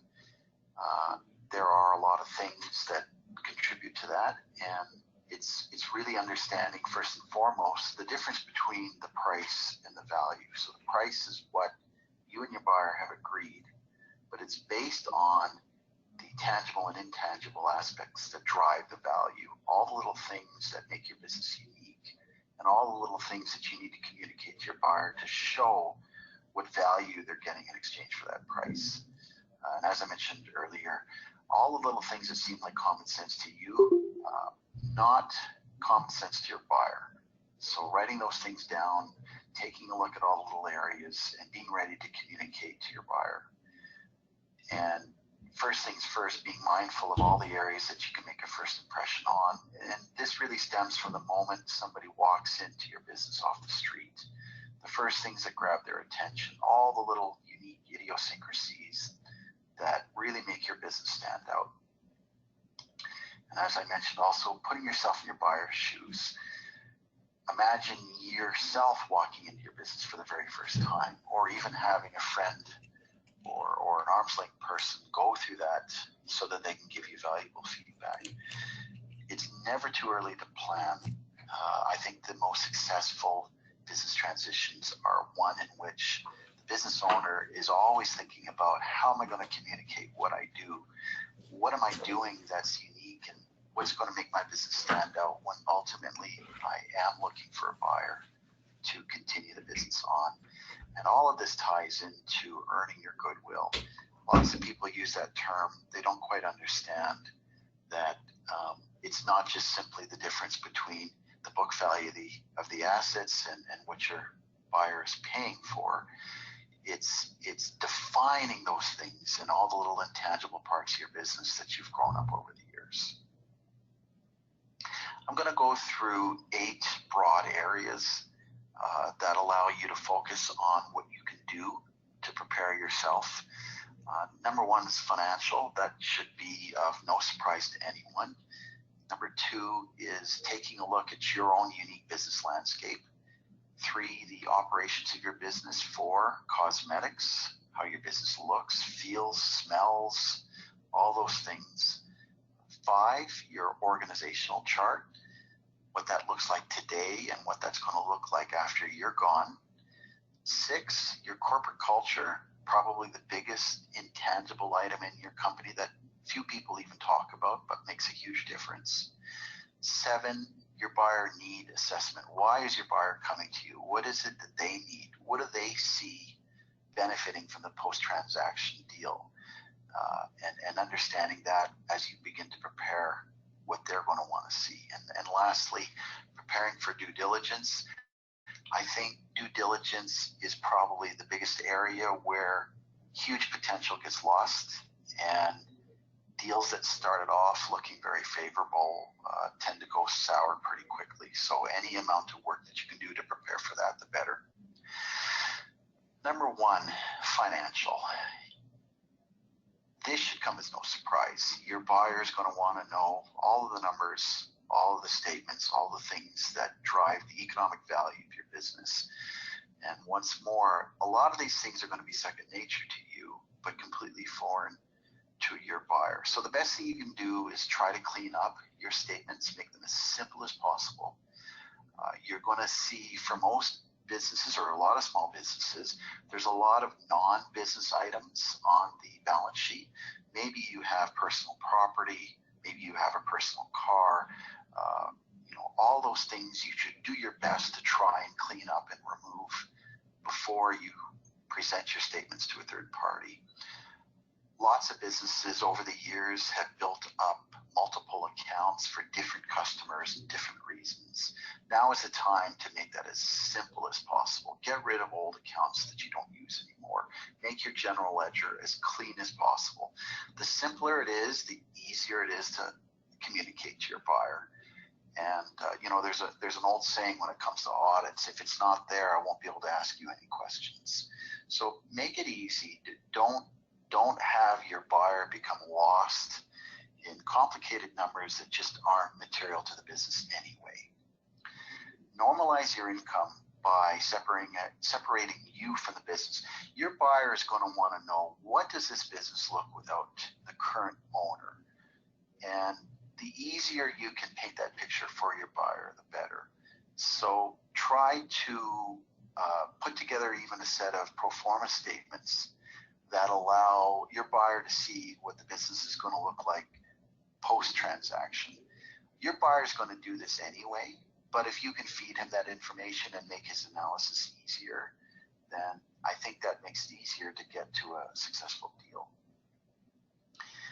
Most buyers are going to want to see at least 3 years worth of financial statements. And as I mentioned above, be prepared to offer pro forma statements that show what the transaction is going to look like after closing. And back back to the cost versus value asset analysis. Buyer's going to see the cost of your assets on the balance sheet, but you really need to drive home the value that those assets are generating. If I paid $50,000 for a piece of equipment that now sits $10,000 on my balance sheet, but that equipment is generating $100,000 worth of income, that's not going to be readily seen on the balance sheet. You need to communicate that. Number two, take a look at your business landscape. And what I mean by that is all the broad areas that contribute to the uniqueness of your business. Who are your customers? Where are they? How long you've been doing business with them? Do you have direct accounts with suppliers, or are you buying through distribution? Do you have exclusivity in the product or service that you're selling? Is the method of delivery of your product or service unique? And these are all the little things that if you're in an industry that does similar work to other companies, you may be going about it differently and uniquely than your competitors. And these are the things that you really need to drive home, that you're savvy at buying, or you have unique relationships among your suppliers and customers that aren't seen on a financial statement. These are the things that you need to quantify and communicate. What is your sustainable business model? Every buyer is going to be concerned about what the business is going to look like after it's in their hands. Every buyer is concerned about how recession-proof your business is. These are the common questions that you're going to be asked, and if you can give some thought to them long before your buyer comes to you, you're going to look far more prepared and, once again, a higher chance of reaching a successful purchase or sale agreement. And lastly, define your economic moat. How is your business shielded from the ebbs and flows of normal commerce? And I just want to say, it's very easy for me to say this. I know it's a lot harder for it to be defined, but giving some thought to these things before you have an interested buyer will go a long way to making them feel comfortable and wanting to move forward. Number three, your operations. This is where you take a look at how it is you do what you do, and how can I communicate it to my buyer. If I walk into a restaurant, I don't see all the chaos going on in the kitchen. I just know that in a matter of minutes, I'm going to have a meal served on my plate in front of me. So this is where you need to start to define a lot of the processes that you're doing. A lot of these things may be in your head. A lot of them may be by repetitive, doing the same thing for years and years, but you may not have necessarily started to write down how it is that you're doing what you're doing. Your buyer is going to come along. He's going to have to pick up these things and run the business after you. So the better you can start to document all of the intangible processes that you built up, either in your head or elsewhere or among your employees, the easier it is to communicate how it is you're doing what you're doing. So documenting your processes, formalizing your operational procedures. Maybe you have tasks that you've assigned to people, but it's never been written down. Defining what it is that everyone in your organization does. All the unique systems that you've created. For instance, I'll just give you one quick example. I was with a company where we were building medical devices, and obviously my customer's biggest concern was that we would ship a failed unit. So we wrote an ingenious little internal system whereby our packaging slip system would connect with our test data such that our system prevented a packing slip to be printed out if it had failed test. So I could now go back to my customer and guarantee that there was no way we could ever ship out a failed unit.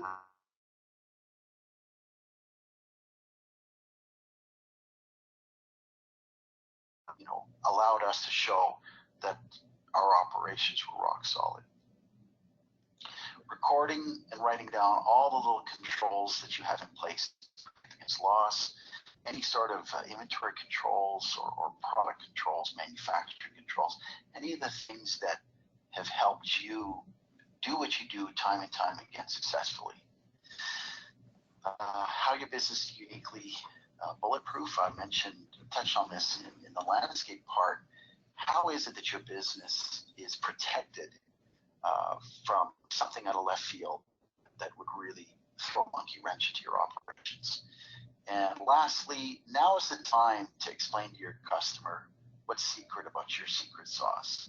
How is it that what you do is unique, and why are you different from every other company that may be in the same industry? Number 4, cosmetics. This is where first impressions count. What does your buyer see the moment he walks through the door? Is he going to see a messy shop? Is he going to see broken down signs? Is he going to see tired carpets? All of these little things matter. Much like how you want to ship polished product, when you're putting your business up for sale, the business is the product now. So being mindful of first impressions will go a long way to the feeling that your buyer has the moment they walk in the door. And this comes down to really common sense things. Decluttering, cleaning, organizing, a fresh coat of paint, including the floor. One of the quickest ways to show a sparkling shop is a nice floor. That's the first thing people notice when they walk in. Replacing burnt out light bulbs, any old, broken, or sun-faded signage, and looking at the flow of your business so that when you do give a tour, it comes easily, that you're not stumbling, bumbling. You can walk through your business and in a matter of minutes, give the person a real solid feel for how your business looks and operates. Number 5, take a look at your organization chart. You should be able to pull out an organization chart for how it looks today. All the members of your staff, their titles, their positions, what they do, how long they've been there. That should be standard. You should have an org chart right now. But one of the things lots of people fail to do is take a look at what that org chart is going to look after you've sold the business and after you've retired.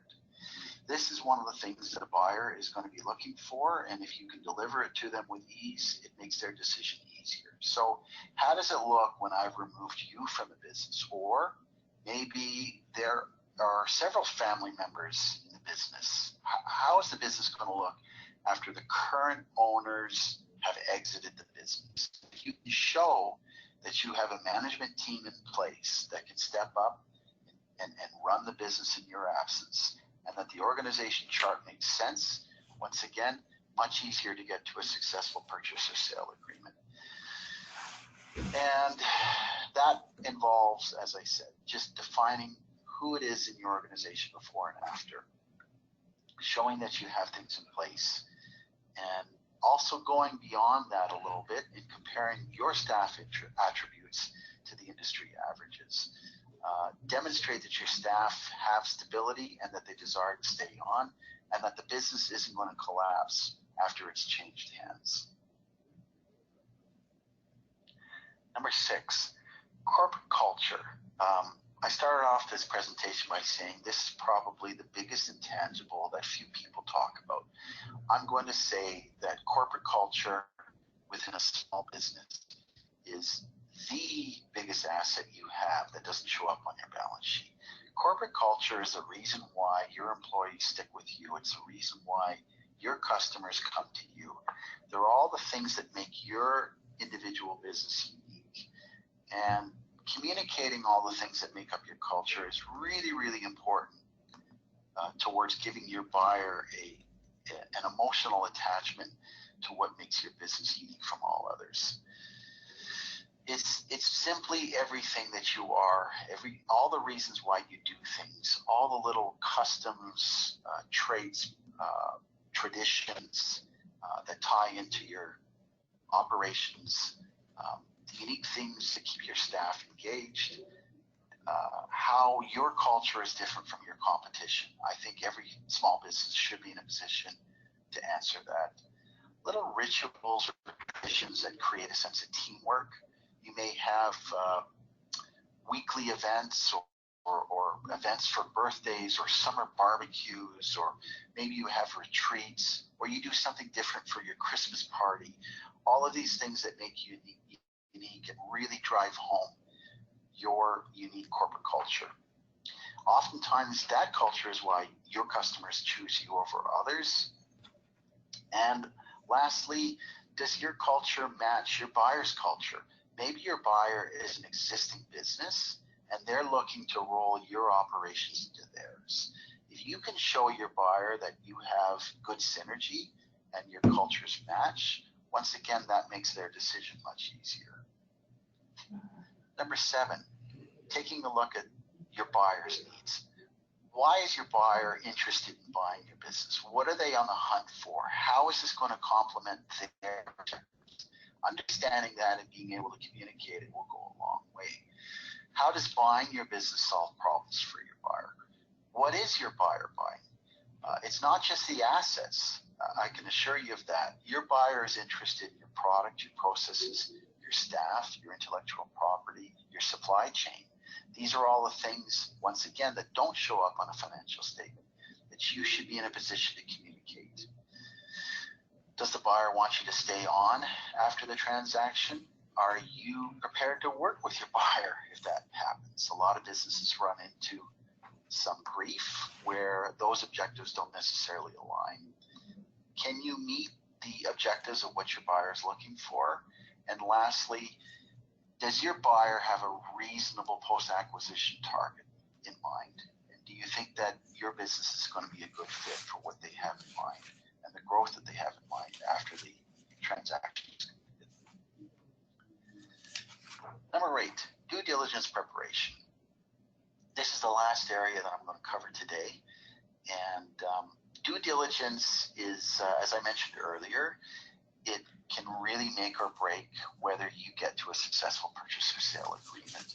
Due diligence is where your customer they've looked, they've seen, they understand. Now they want to get down to the details to confirm everything that you've already told them. So if you've said what your sales are, and you've said why you're unique, and you've defined your corporate culture, all of the things previously, the due diligence process is a means of putting to the test everything that you said and proving everything that you said. I can tell you, due diligence can be very nerve-wracking. Would need questions. This is a business that you've grown and you've built up, and now your buyer is going to be asking you all sorts of personal questions, which may lead you to wonder, well, why is this person asking? Doesn't this person trust me? Why can't they just take what I've said at face value? And that's not it at all. Once again, putting yourself in your buyer's shoes and understanding that they just simply want to ascertain and verify, and that is the process. So understanding, or rather anticipating, what your buyer is going to want during this process will go a long way to clearing your own sanity and being prepared for the questions that are going to come towards you. Being organized, preparing for an efficient review, also anticipating the time involved while still running your day-to-day operations. Due diligence can take up a boatload of time, so being ready, being prepared to know that you're going to have to devote some time to this will go a long way. And there are several due diligence checklists that will help you tick off things, and I believe that we make this available to buyers on our site, members on our site rather. Happy to help out people to show them what your buyer is going to be looking for during this due diligence process. And those are the 8 areas.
All right, that wraps up the video. Can you guys hear me okay? Okay, perfect. It just says connecting to audio, so I appreciate you saying yes. So I thought that was so that's one of the 15 videos that we have. That's an interesting comment, Jerry, that you've had a few businesses that could have sold more quickly if they would have spruced up the building before they put it on the market, and reflects poorly on the business. What do you think the biggest barrier to them not sprucing up the building was? Was it just, I don't know, what's your insight on why you think they didn't spruce up the building?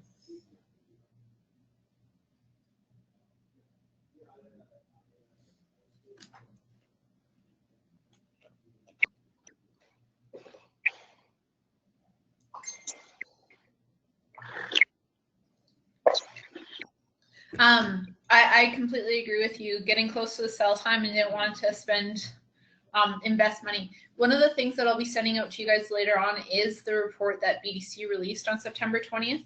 And it's very scary to see that I think it was 46% of businesses said that they're at the end of the lifespan of their business and they refuse to put any money back into the business. So I think this is definitely something that we need to look at in our communities, encouraging people that, yes, you are looking at transitioning out of your business, but it is important to be able to find a buyer more quickly and hopefully find a buyer at all, because like Jerry and like Warren had mentioned on the video, it makes a big difference when you walk into the business.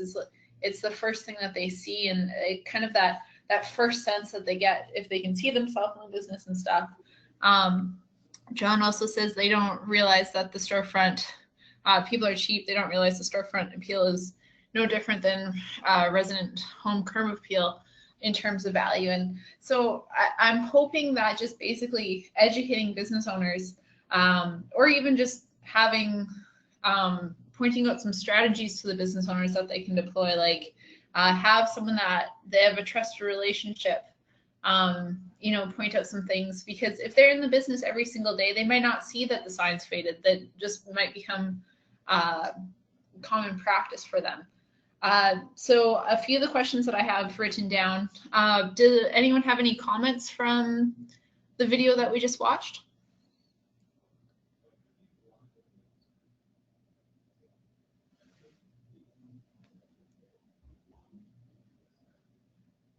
I think every business who's trying to sell should see it. I appreciate that. And that's essentially why we do this webinar series. And so that's one of 15 sessions that will be available to Alberta, well, essentially business owners across Canada, but 75 business or farm owners in Alberta. And then it's kind of piecemeal across Ontario, but I can send some additional information. Meg, I really want to talk to you about how we can incorporate a co-op one in the webinar series for next year. And Allison just made a comment, a really thorough to-do list. It might come across as daunting and time-consuming, but we're trying to get people to break that down into little smaller steps. One of the things that I attached to the email this morning is the due diligence checklist that Warren references in the business, and so that will also be in the folders for ongoing resources. I think writing a succession plan and getting that stuff in order, I almost think it's like insurance. Some people don't want to think about doing it, and the task just seems overwhelming, and that's a lot of times that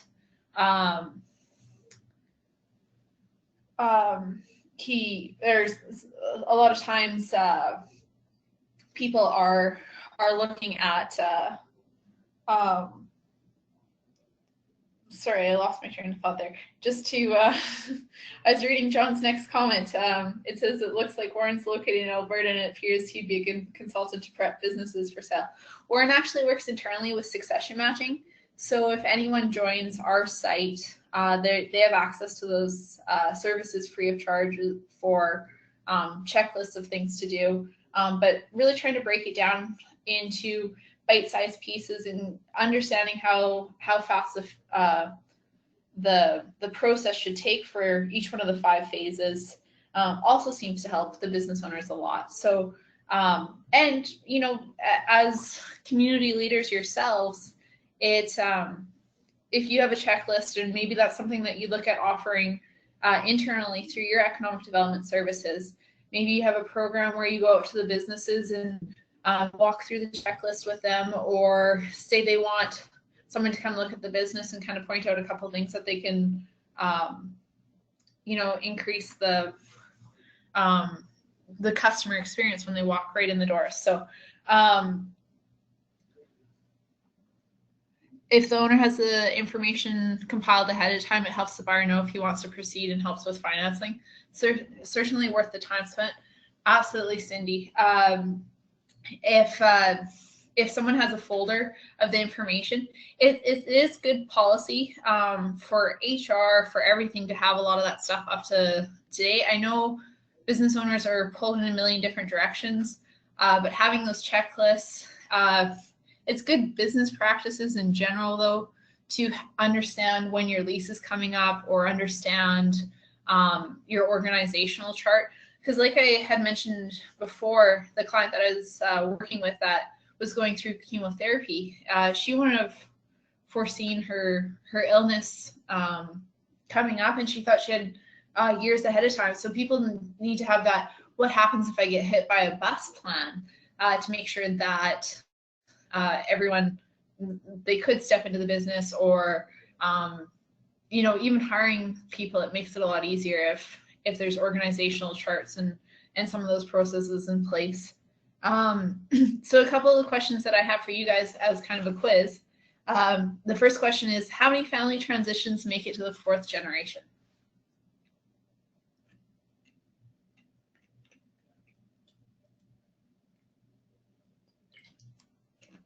One in 10,000. Good job, guys. I don't know why that just always just it's one of the most shocking stats. That one, in the $1.9 trillion worth of business assets looking at transitioning.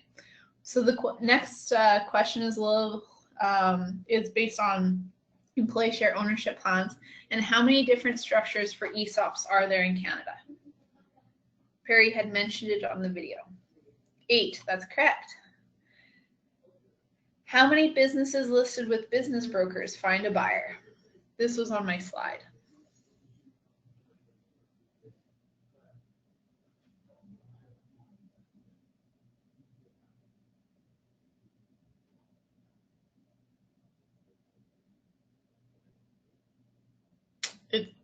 Don't remember. It was 10% of businesses listed with brokers find buyers. And so those are kind of more of the negative aspects, but I think it's also some of the things that, or I guess not the employee share ownership plans, but sometimes 8 different structures can be a little bit confusing. But it's important that business and farm owners understand that there's some planning that can go in place to mitigate a lot of those risks, to avoid, you know, the business shutting down in the 4th generation, or not being able to sell a business that's listed. Some of the more positive things from any of the videos, or from the SWOT analysis, can everyone maybe name their favorite aspect of either the family employee share ownership plan or third-party sale?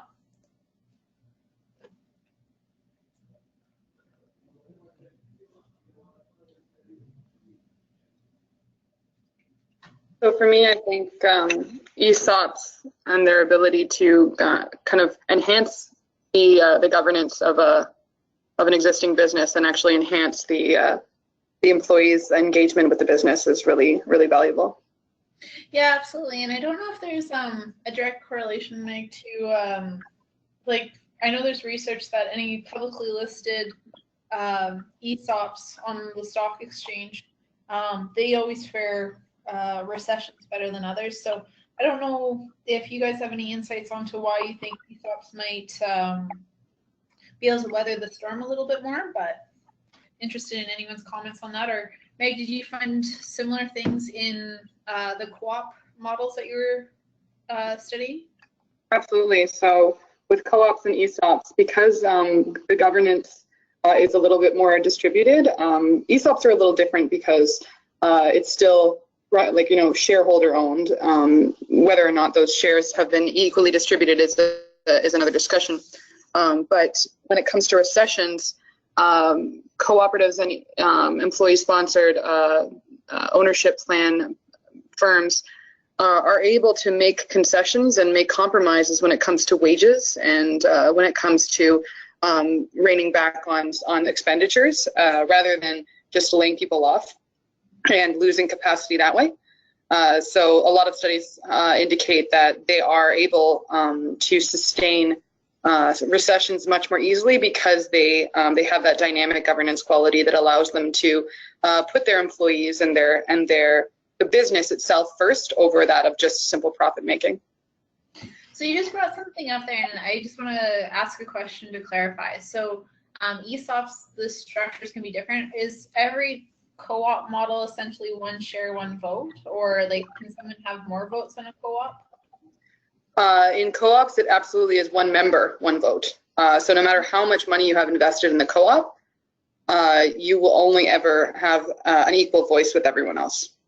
Oh, interesting. I wasn't aware of that. There are new forms of co-ops that are you know, playing with that model, and that's kind of the virtue. Part of the virtue of the cooperative movement is that it is very dynamic, and people like to play with it, and that's part of its strength. But certainly the traditional co-ops, the one member, one vote model is the primary strength of the model because, as I mentioned earlier, when everyone has an equal vote, everyone has an equal voice, they're able to work together towards a higher purpose than simply, or a more collective purpose rather, than simply for the bottom line profit. That's interesting. Yeah, yeah, being in Saskatchewan, you're surrounded by a lot of co-ops. Are there certain areas of the country that have more co-ops than others? Yeah, it's certainly agricultural cooperatives are themselves a unique structure, and they're usually, I mean, it's almost a misnomer because most agricultural co-ops are marketing co-ops, wherein the farms are individual farms of the members. Sorry, the individual farms of the members, and the value add that the co-op offers is the marketability of their products. So they're like packaging and branding and marketing and things like that. Okay. Yeah, there's yeah, I'm excited to explore co-op. Yeah, huge co-op nerd here, so. Yeah, so does anyone have any other comments about structures on family employee share ownership plans, third-party sales, or co-ops that they'd like to contribute?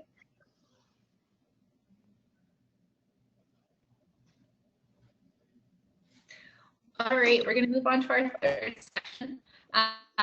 We're going to loop back and do our lunch break at 12 noon Mountain Daylight Time as scheduled. So we're going to jump right into identifying necessary and beneficial programs and services available. And so, like I know from the intro, we had quite a few people talking about you know, partnerships and stuff in their communities around succession. So I was hoping that we could generate a list together on what programs are available locally that you guys are aware of, so that we can kind of share some best practices and some different ideas, because we are representing vastly different places across the country. So Jerry said, I know the co-op funeral home where the small local community owns the funeral home, so it doesn't close whenever the director leaves. That's really interesting. That one kind of surprises me, to be honest, because usually funeral homes are very profitable, and there's a few funeral homes, I guess, investment firms that are buying up a lot of the smaller operations, and sometimes that doesn't service the community as well. So that's neat that You have one locally, and Meg says that funeral home co-ops are fantastic and growing as an industry. I know that there's some graveyards that are now co-op based, and you can buy a membership for down the road. So I heard of that, and that kind of surprised me a little bit. But is anyone working on any succession programs? Or I know Meg was talking about alternative financing before, and I had mentioned the Ontario $5,000 grant. Has anyone ran any webinars or anything locally on the topic of succession? Or maybe they've brought in speakers like a local lawyer or accountant?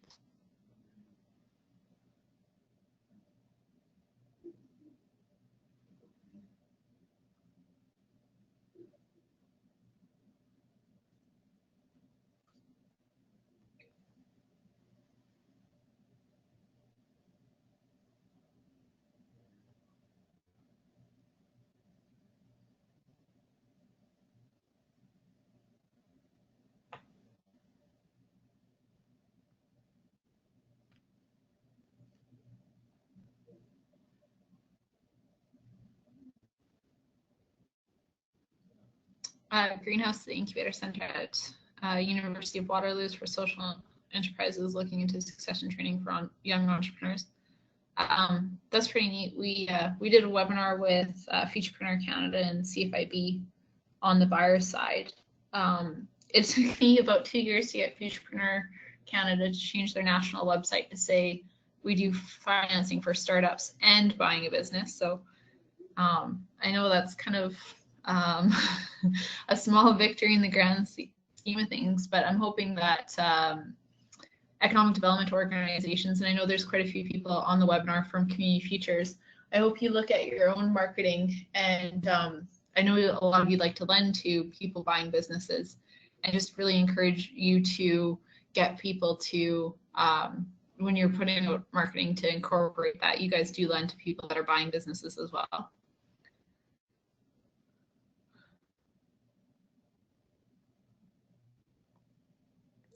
And so Jerry said that small towns are difficult for attracting and retaining skilled people, so the co-op takes ownership and can hire directors when needed.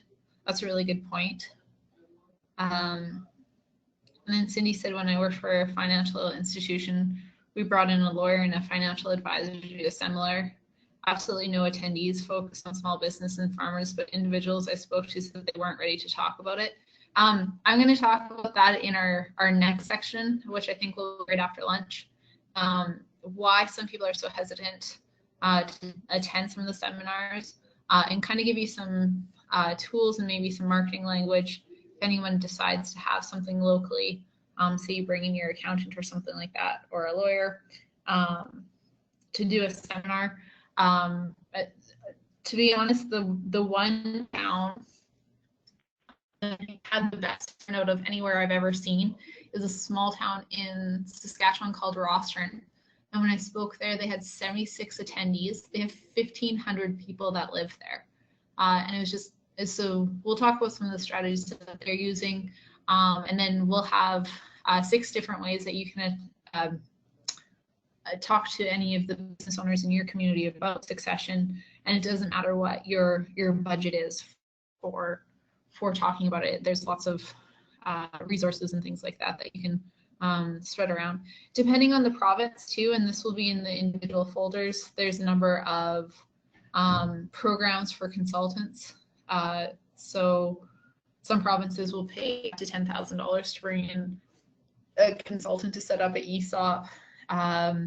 So we try to keep the resource folders up to date as possible, because a lot of times those change quite drastically year to year on what programs can be available. Right now, any organizations, I guess this is more for the Ontario-based organizations. I guess, no, actually, I shouldn't say that, because some of you are EDOs and in communities that focus on agriculture. Right now, there's a federal grant for investment attraction. So if you can show that you're doing a program for investment attraction, there's quite a large grant that you can apply for. I'll include that link on the email that goes out tomorrow morning as well, just for your reference. If as a community you guys want to look at doing international investment attraction, there's a sizable federal grant that any of you would be able to tap into. And then if there'll also be an opt-in option for our newsletter updates, so that you have to really check on the board if we find something that might be interesting to you in the province that you're located in. We'll send it out to you just to keep everyone in the loop.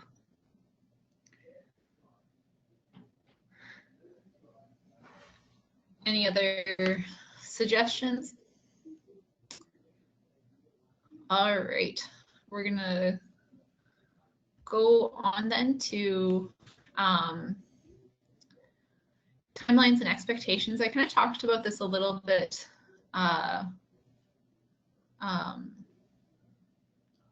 before, and so one of the big questions for people are, these are the 3 big questions that we get when we're dealing with our members when they sign up. So they have to answer a series of profile questions, and we can kind of tell what they don't understand about the process based on those profile questions. And so a lot of people we can tell don't understand. And so one of the things that I've mentioned a couple of times now is the average transition in Canada takes 2 to 7 years. And so just really trying to get people to think that much further ahead. There's a lot of tax strategies like moving assets out of a corporation that you can't actually deploy unless you have more than 24 months before you sell your business. So that's why it is really important to start planning well in advance. Who you should involve. I'll talk about professionals on the next slide here, but that is very important. This is probably one of my biggest bone of contentions when people try to provide absolutely everything under the sun. Like, I know I'm not a chartered business valuator. I will not do a chartered business valuation for a buyer or a seller. I understand the process, but we believe fundamentally that people should talk to those experts. And I don't think you should be getting emotional readiness change advice from your accountant. And I don't think you should be getting legal advice from a financial planner. So it is very important to have a whole team on succession, and being able to work in some strategies about talking to them over a period of time. So, you know, maybe if a business owner doesn't want to incur the cost of engaging an accountant, maybe ask them a couple questions when they go in to do their year end and stuff. We'll save some finances on that sort of thing. And then we'll actually go through the 5 different phases on where to start, which will be the bigger section of in a couple slides here. So then who to involve?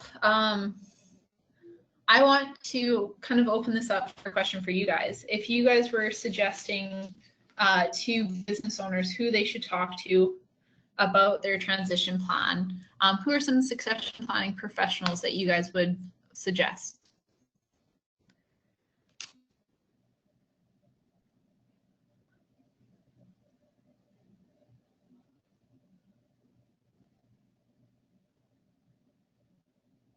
So on Cindy's last message, it said a lawyer and financial advisor.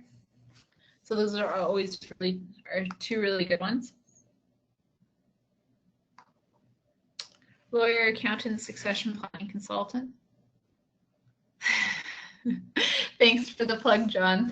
Succession matching, we definitely try to help, but we're not, you know, the end experts. Like I said, we don't do the valuation, and we want to make sure that people get the right advice, and we try to work with people locally that can provide those business owners really good advice.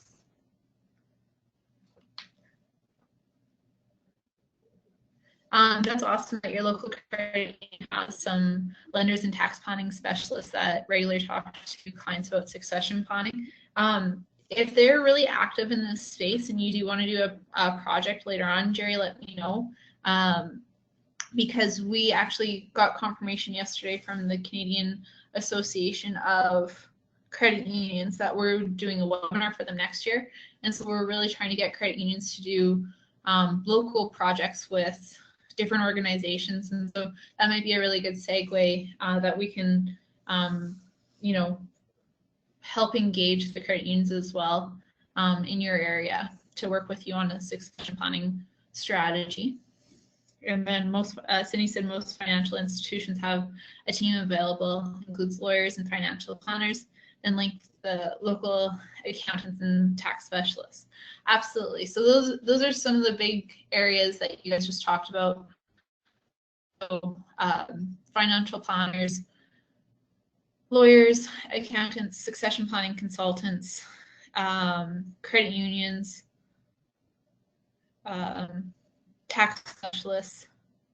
So I'd also add chartered business valuations. That's a huge one because I think that's kind of a misconception. Not every chartered business valuator can do, or not every accountant can do a chartered business valuation. So we try to educate our members on what questions to ask their accountant to make sure that you know, they're not just doing books or something like that, and they can actually give them good advice on the valuation or the transferable valuation of a business and why it is that price.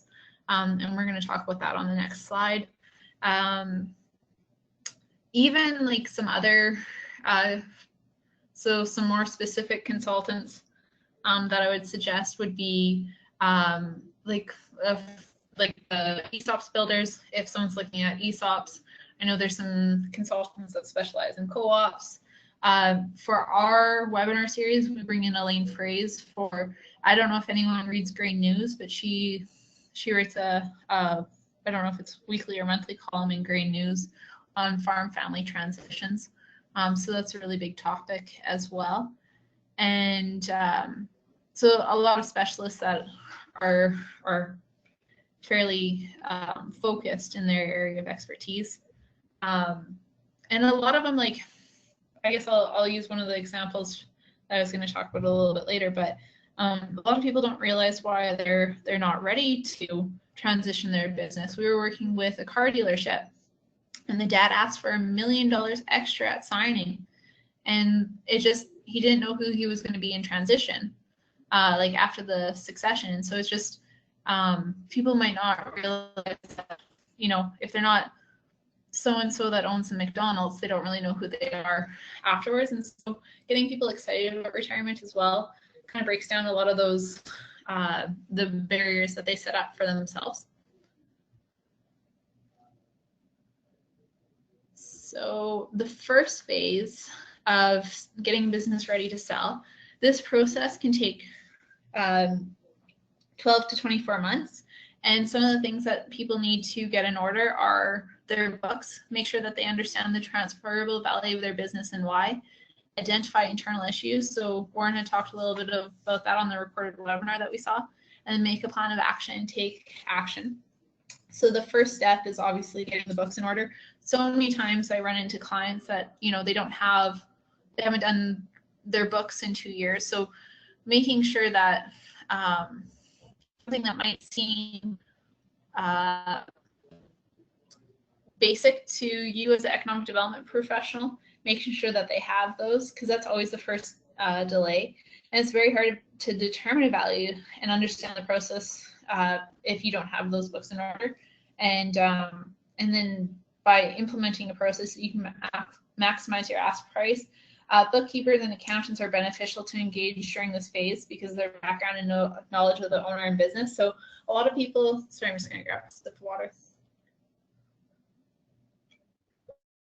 A lot of people we encourage to talk to their bookkeepers or accountants at this very first stage because they've dealt with the business for, you know, the last 20 years and they know it pretty in and out, and they might be able to give them a general idea.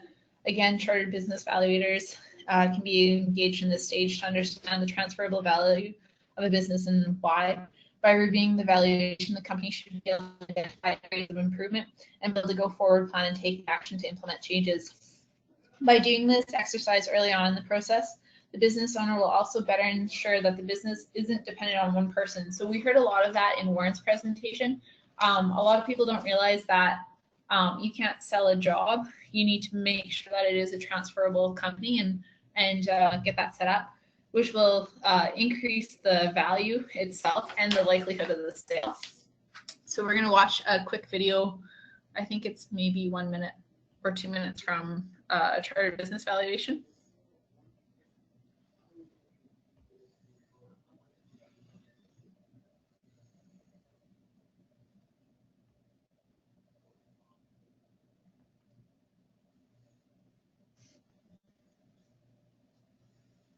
Business owners engage Muscalac Valuations Incorporated when they start making plans to sell their business.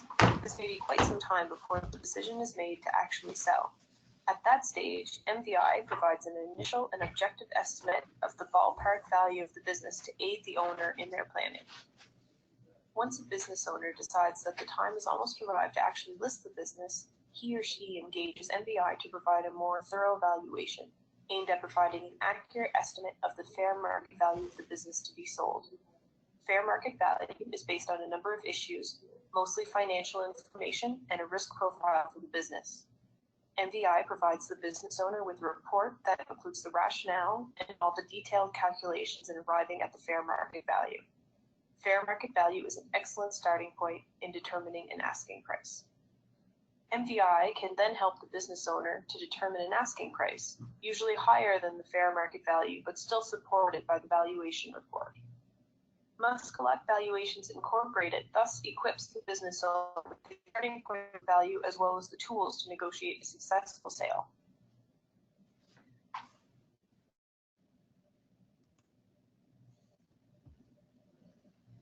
So again, the business owner can sometimes engage their accountant or bookkeeper for that initial value. It never ceases to amaze me when people go to their financial planner first and ask for what they need to retire on, and then they put that value on their business. And I know that doesn't really surprise any of us that that doesn't turn out too well because no one's willing to pay. It's like for a house, if you need $2 million to buy your next house, but your house is only worth $200,000, you're not going to be able to find a buyer. So it's important to have a realistic understanding of what the business will be worth before people start setting up their own retirement plans, and to make sure that it's financially possible. So the second phase, so engaging family and staff, they do have a higher success rate of transitions. But you need to have those conversations first, which is some of the biggest part of it. So the second phase is actually engaging the family and staff member or actively looking for a third-party buyer. So the process takes about 6 to 12 months. And the one thing that I cannot stress enough in this one is the communication is key. So there's a large emotional component to exiting a business, and the vast majority of owners feel like it is important to their legacy to transition their business to family or employees. The problem with this exit strategy is none of them have had this conversation with the staff or family member they had in mind. And it may surprise some owners that many owners want their boss's job, or at least they don't want to run the operations themselves. Moreover, when the current business owner is also founder of the company, the staff member not only sees how many hours the business owner puts in a week, but also the financial risk that can be taken on to be successful. And sometimes we see this as well when maybe an employee is really engaged to buy a business, but then they might have to mortgage their house or something to come up with the financing, and then maybe their spouse won't sign off on it. So again, that communication piece is so key. So 88% of current family business owners believe the same family or families will control the business in 5 years. But succession statistics undermine this belief. Only 30% of family-owned businesses survive to the second generation. 12% are still viable by the third generation. And only about 3% of the family businesses operate in the fourth generation or beyond. So that's that 1 in 10,000 number that we had discussed. And we talked about a number of different factors that would go into why it's not as successful and they transition. So this is not only a lack of succession planning, but gone are the days of when a blacksmith would be a blacksmith's son would become a blacksmith. a lot of times I learned from some of the pain points our members go through, and I'll never forget a phone call I got from one guy in Saskatchewan who was trying to sell his farm, and he had already bought his house in Kelowna, and then he phoned his kid and told him to come home and take over the family farm. And much to his dismay, he had no interest in moving back from the city and taking it over. So that whole situation could have been averted if he would have actually had that conversation with his son. So that's why I can't stress enough. Communication in the second phase is important. Someone might have something in their mind, or even talk to a staff member. Maybe there's someone that thinks that, or a family member, maybe the family member thinks that the parents are going to gift them the business and not realize that they actually need that money to survive in retirement. So that's really important.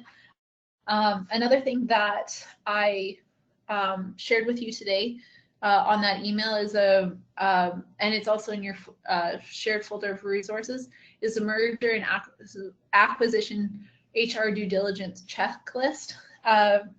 Christy Ferguson from Guelph, Ontario does our HR webinar, and so that's the checklist that she provides to people. Again, making it very easy steps for people to go through. So some of that talks about, if they have talked to employees in different ways of engaging them. And if there's no family or if there's no staff that's willing to take over the business, that's when the business or farm owner must start looking for a third-party buyer. So depending on the needs, timelines, and expectation of the business owner, there are multiple ways to list a business. I don't think it's a one-shoe-fits-all kind of situation. So, there's some real estates that are really good at listing businesses. There's online posting boards. The one thing that I really want to stress on this, though, is some of the online posting boards have a hidden clause that say that there's a really high commission if they find a buyer. It's just important for business owners to be aware. And there's one in particular that even if you sell the business to a family or employees afterwards, they collect a high commission. And so it's important to read those terms and services, because I think a lot of us, when we sign up for websites, we just kind of click accept and go on to the next fill out. And then there's brokers or personal network, and there's pros and cons to that. The last final thing that I want to say about this part is the compatibility with the buyer is really important. The hiring manager in the company should not hire everyone that's just like them. It is the exact opposite principle when a business owner finds a buyer. The business owner has successfully run that business or farm for the past few decades. Finding individual or group with similar soft skills required to run the company, it will increase the chances of both parties having interested level of trust. It will be easier in the due diligence process, higher levels of corporate knowledge transfer, and long-term sustainability of the company. If your customers come to you because you treat them so well and you find a buyer that treats them similar, or say someone sells with competition and they know they have similar business practices, that's more likely to succeed than if you just pick anyone to buy the business. And so the next phase, anyone have any comments on communication that you guys have seen in your communities?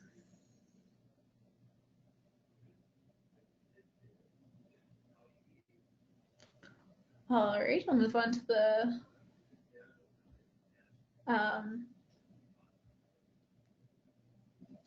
the third phase. So the third phase is the due diligence. And so the one thing I can't stress enough, you'll see that there's a huge difference in the process time. So between 1 and 12 months, if people do their homework in the first 2 phases, the third phase, the due diligence, goes extremely quick. Again, from working with our client, one thing that I can't stress enough is understanding what they need from the sale of the business. So internally we call that BATNA. Understand your best alternative to a negotiated agreement. Like selling a house or like negotiating anything, sometimes people get really caught up in the details, and they want to make sure, you know, they get caught up in the excitement. But at the end of the day, if the person's done their homework and they understand how much they need to retire, and someone's really lowballing them, or maybe they have some family pressure to gift the business to the kids or something like that, it's important to understand what you actually need from the deal, and if it's not a good fit, to walk away. Oftentimes people run into issues with timelines. Business owners are extremely busy.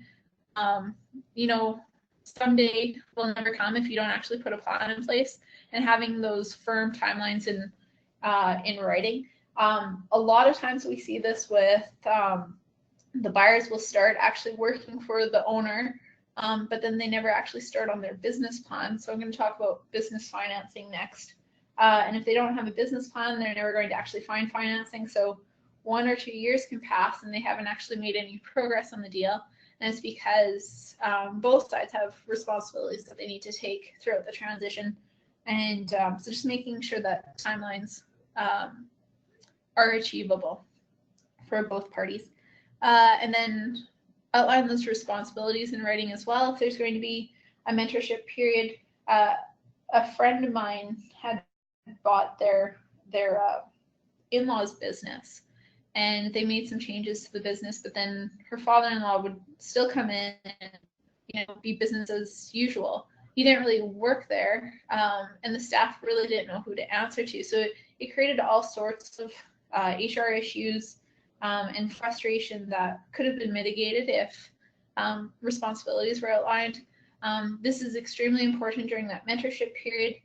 And if business owners are looking at, you know, staying on for 3 months, 6 months to mentor that buyer, the buyer and seller should have in writing who makes the final decision on changes to the business, who makes final decision to staffing issues, who resolves conflict and all that kind of stuff, because it can become quite treacherous, and it's more likely to succeed if that good paperwork makes good friends. So the fourth phase is financing. And so because there are those $1.9 trillion worth of business and firms looking at transitioning right now, as I mentioned earlier, financing is getting a little bit more flexible. The guidebook that I'm going to talk about right after lunch, we highlight the Community Futures Guidebook. I'm just going to flip back to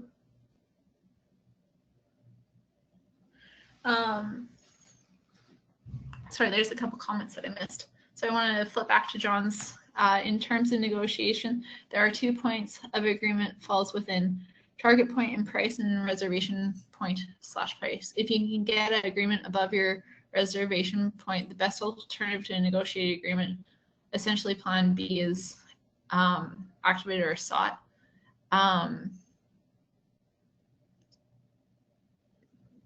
And so yes, price does play a point into that, but it's not just price. So say someone's really new to the industry and they require for the transition that the person's willing to mentor them in person 2 days a week for a year. And say the person had already planned to go spend 6 months a year in Arizona or something like that. People should understand what that next phase of their life looks like and see if they can agree to the terms that were demanded by the buyer. Because obviously if you have to be in the business 2 or 3 days a week, you're not going to be able to leave town very often. Also understand what the compensation for working. So price is important to negotiating there, but there's also quite a few other things on that due diligence checklist that as a buyer looking at a business, you should understand what you want from the business owner and have that written out so that both sides have a BATNA. And then Jerry put, even long-term successful businesses don't have a recent or good business plan. I completely agree with you. I'm a little bit of a nerd, I guess, but on my 5-year anniversary of the business, I sat down and I read my original business plan with a glass of wine, and I was very surprised at how much we've pivoted. Like our customer segment looks absolutely nothing like what I had originally wrote, and that was only 5 years ago. So we had a plan, but like to your point, it wasn't recent. And if it's not recent and there's a completely different customer segment, it's not a very good plan. And so especially those long-term businesses, like you say, are successful. If they started 30 years ago, they probably don't have the up-to-date business plan, never mind a succession plan. So there's lots of different programs that we have access to in our communities that can help people write business plans, and it isn't as important to work on your business as it is to work in your business. And again, I think that's something easier said than done, but it is something very important for the business transitions. And it doesn't even have to be a formal business plan. Maybe it's just you go through that due diligence checklist and make a folder of, okay, yeah, my leases are up to date. Oh, I do have a current organizational chart, and just have all those documents in one place. Maybe at a bank safety deposit like that. That again, if you get hit by a bus kind of plan, people can still have access to. So the financing, again, very drastic difference in timelines, and because there is such a demand for buyers, it is, and let's face it, lending regulations have tightened it up a lot for traditional financing. So a lot of people that we work with, they think that maybe a financial institution will lend them 100% of the ask price, which we all know is not true. But we're in this industry and we know that, there needs to be some sort of personal investment or non-traditional financing or vendor financing to match some of that traditional financing, if that's the route that they tend to go. Sometimes it's even private equity groups buying larger ones. And after this conversation with Megan, I'm definitely going to put co-ops to the financing option. But the one thing that I can't stress enough, I can't count how many times the succession planning process has been delayed because the buyer, even though we've told them 10 times and then sent them a business plan template, they don't fill it out. So again, maybe it's one of those things that they're kind of scared of, but there's great services out there that will help them with those business plans. But it is important that they know, unless they have, essentially their own capital to put in, which for 100% of the purchase price, which I still think a smart business owner would make their own business plan anyway, that they should have a business plan, because everyone that would do financing will require it. So the last phase of the transition, and this process is 0 to 60 months. So some people don't sign up for any sort of mentorship period whatsoever. But mentorship, in my opinion, is why people who buy a business are so much more successful than people that start a business. I think we live in a culture that dramatizes entrepreneurship as this like quick and easy path to success. And I think we need to get away from that dragon's den theory. It's not an overnight, it's, quite grueling. You have to keep pushing, and the hours are long, and it's expensive, and it's risky. And that's probably why the startup rates are so dismal. And then sometimes it's just not knowing your market. Like I had mentioned before, there's some industries that I didn't know that I wouldn't look at unless there was a mentor. In flower shops, they're definitely one of them. And I know Meg's heard this story before, but for all of our members on our site, we encourage, if they're buying a flower shop, that they get their the seller to stay on for at least a 1-year period to help with the transition through the different business cycles. A lot of us can think of Valentine's Day. There's a lot of flowers, but as a new business owner, they might not understand that suppliers triple the price of flowers at Valentine's Day, and that's why they cost the consumer more. So if they're anticipating a really busy Valentine's rush, and then they don't actually have that cash flow coming in, or don't have the money, and a lot of those suppliers are probably looking for cash on delivery for new businesses because they don't have those credit terms yet. And that can really screw up their cash flow and essentially put them under. So it's important that they have that mentorship in specific areas. The picture example I have here is a welder. There's some pretty neat transitions we've seen where there's certain trades that require an individual to be working in that trade for a period of time before they can actually hang their own shingle. And so say apprentice is working under a journeyman in some trades, that will count towards their years that they need before they can buy the business. And then the business seller and the apprentice will set up a deal to buy in over a period of time. So those are kind of neat. Again, with flower shops, you know, people might not realize that Christmas season has a huge cycle, and might not be able to plan staff. So that mentorship component is extremely, extremely important. There's 6 reasons in our research why buying a business or existing business is more successful. So that number 1 is mentorship. Number 2 is cash flow. And then financing is a lot easier. You know, for the lenders that are with us today, you'd probably much rather write a loan to someone that has 3 years of financials that you can lend off of, and then instead of gambling on a startup. The person has existing name and reputation, so that word of mouth, like we've even got a brokerage firm, like a real estate agent listed on our site, and they've got a great will in the community. It's in a small lake community where for the last 60 years, they've been the only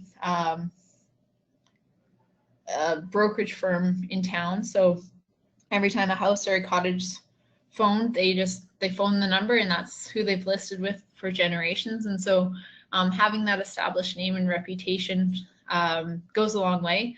Also, current staff. Hiring the wrong staff can be so expensive for business owners, and you can make one wrong move and it will sink the company. So having that corporate knowledge stay in the business is super important. And then also market position too. You can buy your way into market position.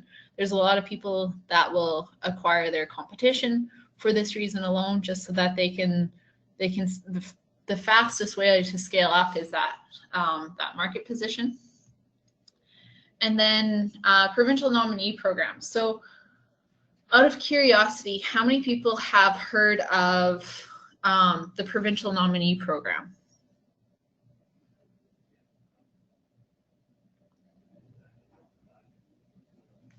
Nope.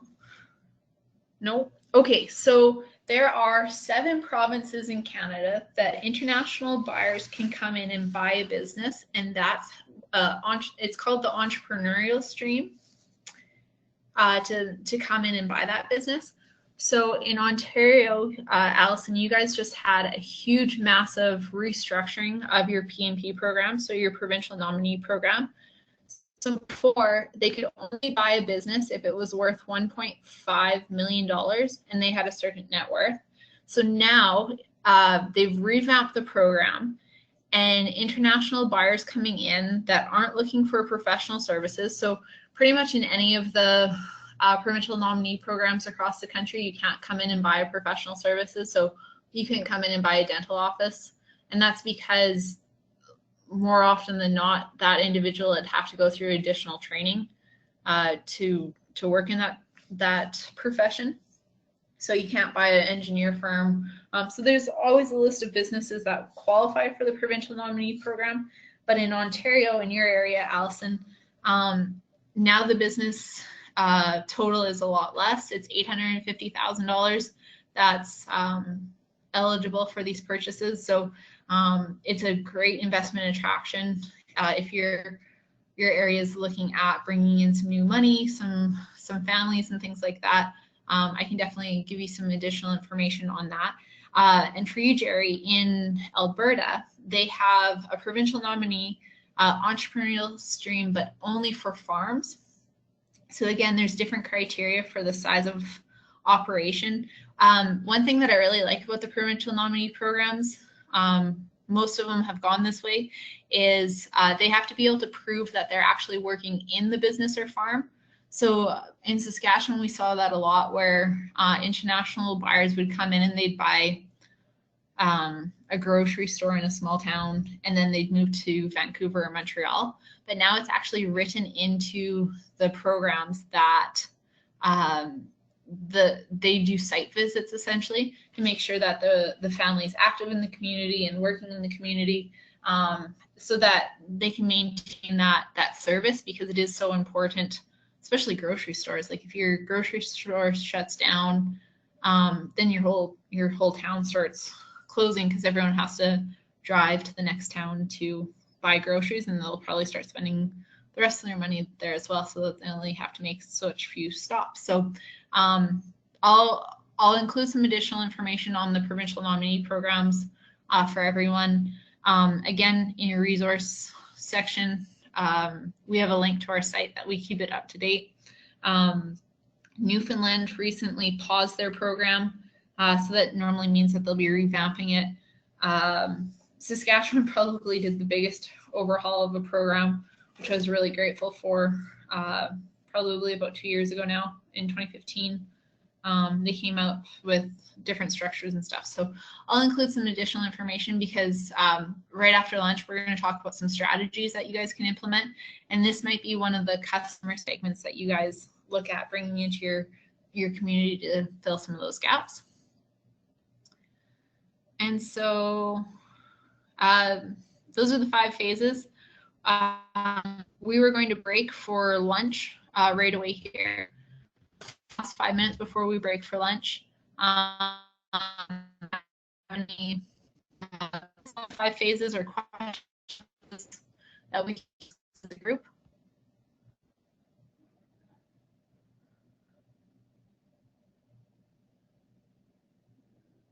Did any of the 5 phases surprise you?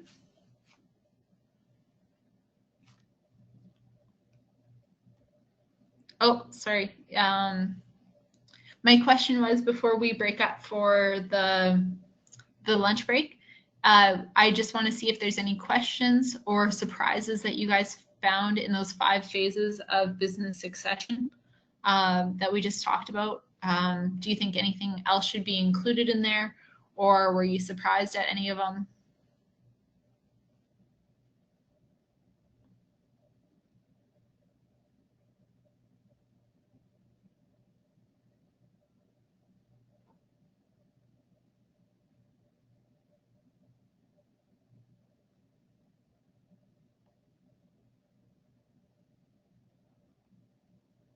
No surprises? All right, well, no, they make sense? Okay, perfect. Well, what we're going to do is we're going to take a break now for an hour and 13 minutes. We're going to reconvene at 1 p.m. Mountain Standard Time and 3 p.m.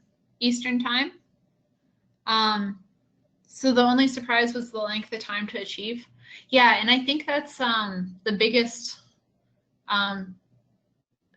detriment to a lot of businesses. They don't understand, even for financing, like how many people here have been in a financing role. People walk in one day and they expect to get the money the next, and it just doesn't work like that. So then add on top, if they have to do the due diligence and write the business plan, you can see why they do add up to longer. Or if they have to restructure for tax reasons, you know, it does take quite a bit longer, and we definitely want to make people more aware of that, because like I said, I've had people call me on a Thursday and want to sell by Monday, and realistically, that's just not achievable. So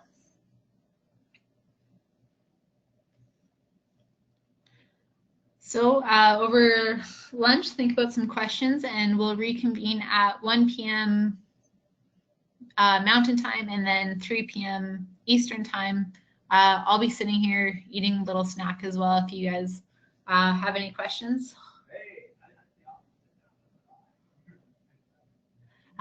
Cindy said that they also seen businesses that are trying to sell and withhold parts of their financials, which doesn't help the buyer. That always comes out in the woodwork, and I don't know why people, like, I'm always surprised that people think that they can get away with that. Yeah, it's disheartening that. But again, on the due diligence side of things, Allison suggested a shorter break, like 45 minutes. Since we took a shorter break in the morning, and I think John has a commitment for an hour, we are going to take that full hour for lunch. But I'll definitely make note of that, and then in your follow-up survey, maybe make note of that, and we'll plan for a shorter break. But since I told everyone we would allot for an hour-long lunch, I want to stick to that just in case anyone has to run home. So, and just a heads up, we probably will be ending. We probably only have about an hour left of the course with the case studies and stuff like that. So our day will be a little bit shorter than anticipated today as well. So.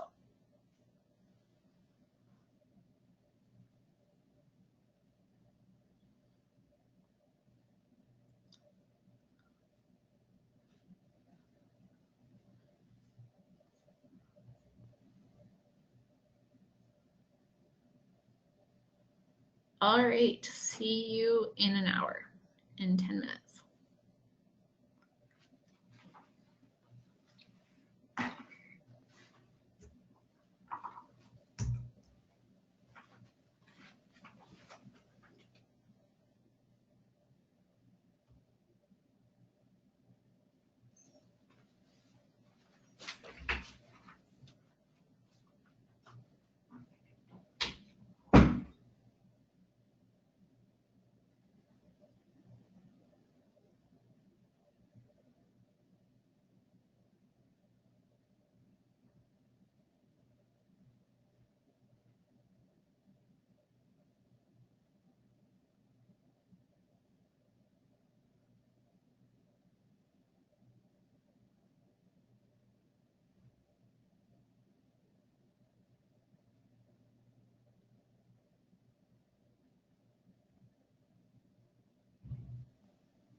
Everyone, we're going to get started in about a minute here, if we're all back from lunch.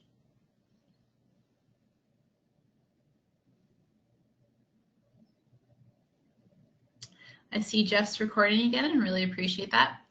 So we're going to move on to my favorite part of the whole webinar, engaging business and community stakeholders.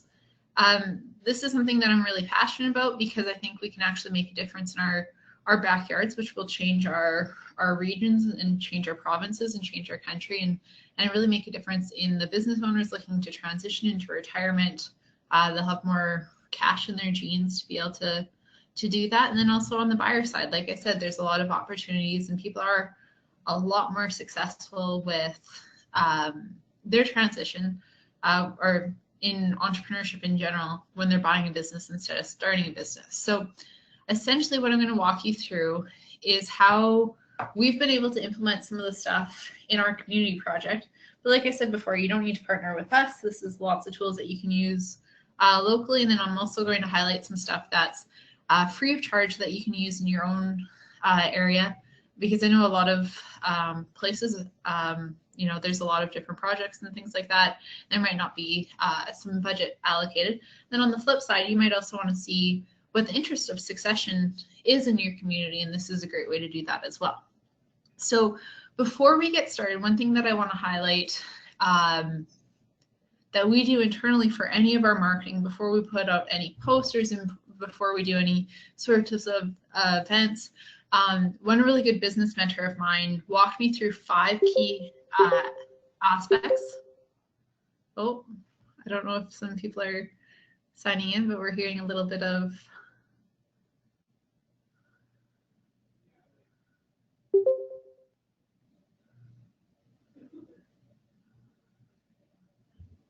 all right, good to go, sounds like.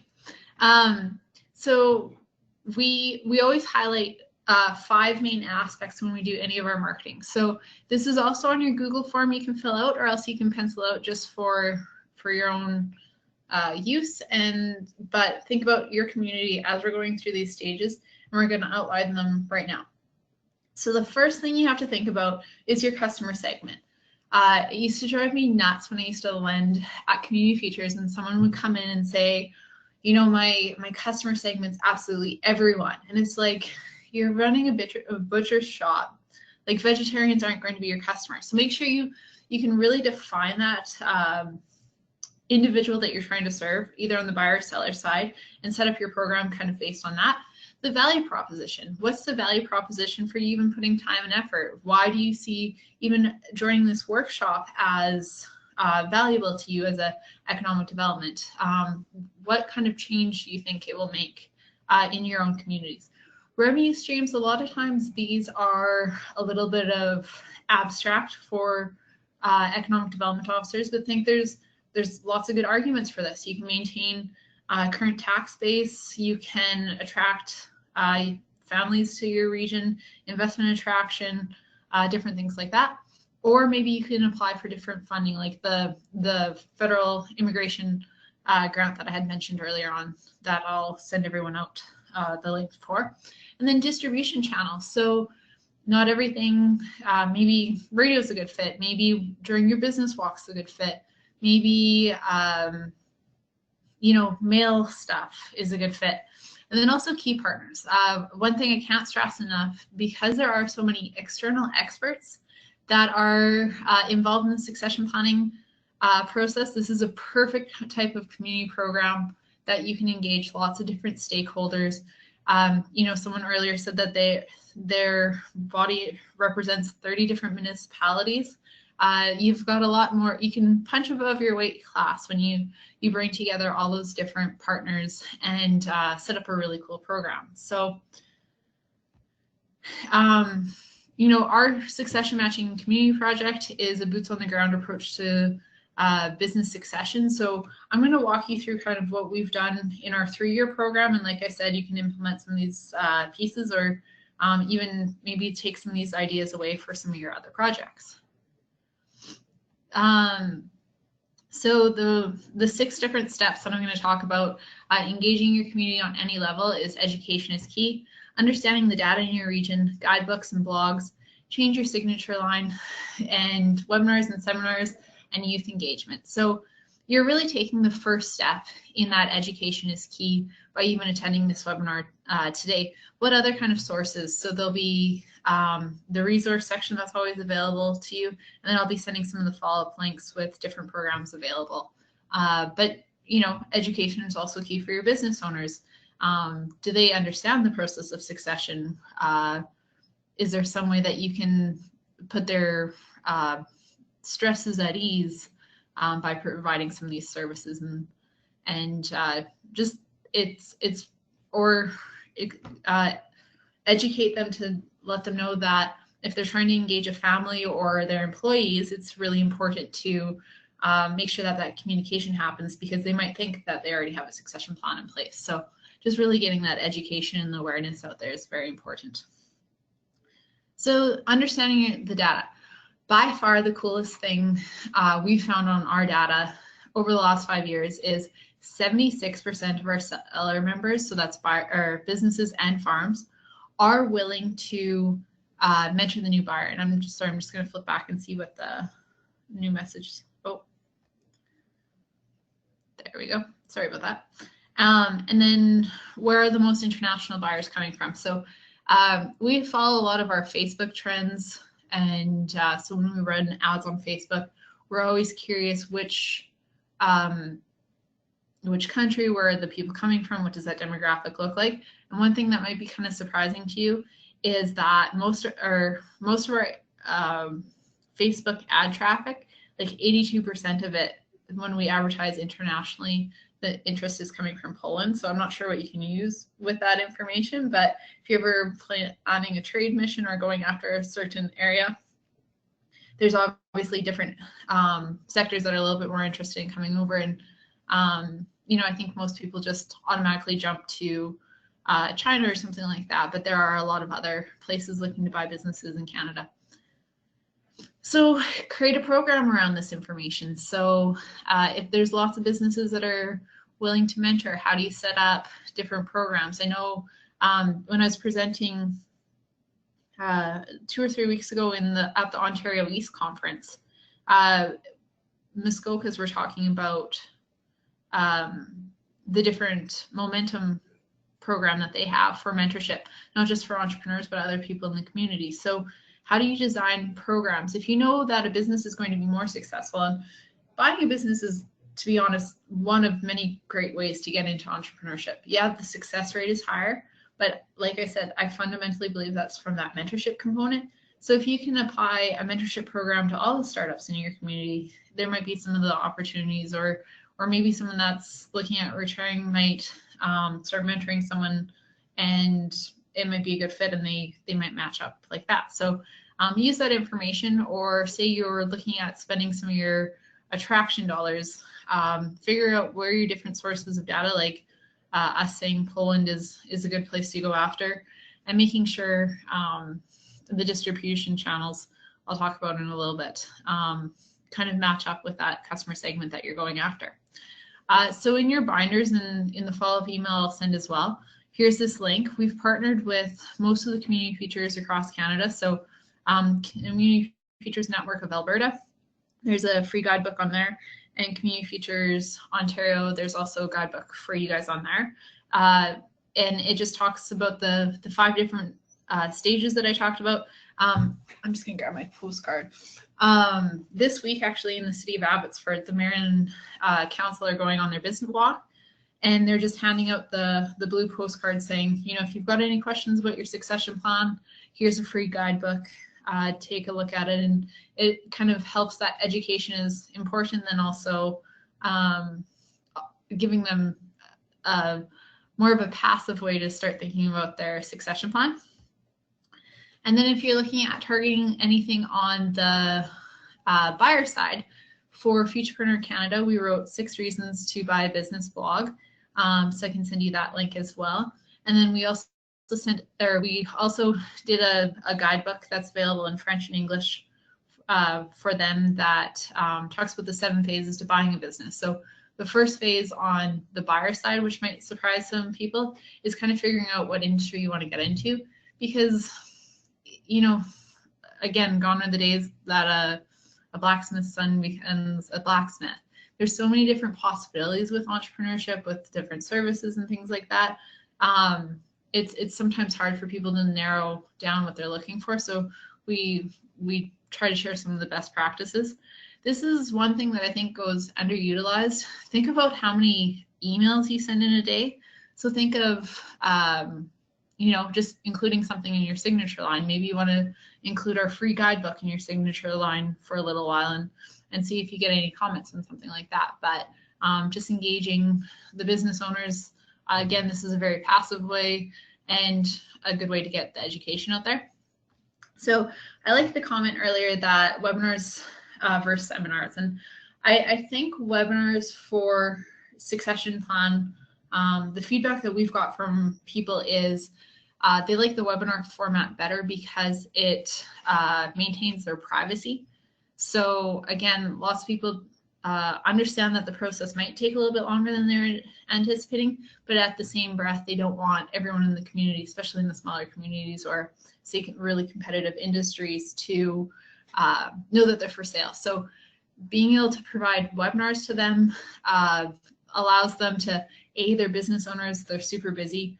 B, a lot of your regions and areas that you look after are quite large. So they're probably not willing to drive 3 hours for a workshop or a seminar, but they might be able to access it online. Very similar to what we're doing today. Like, it's pretty cool that we've got people in 3 different time zones working on a webinar. And, you know, it also, for a small business owner, especially the mom and pop shops, they probably can't step away from their business during the day. So at least with the webinar, they could watch it from the privacy of their own business or home and get much needed information. So that being said, like I've said a number of times, we've got our webinar series coming up. It starts on October 12th and it goes to December 7th. We have 15 different sessions. So we watched the third-party buyer session from the spring webinar series.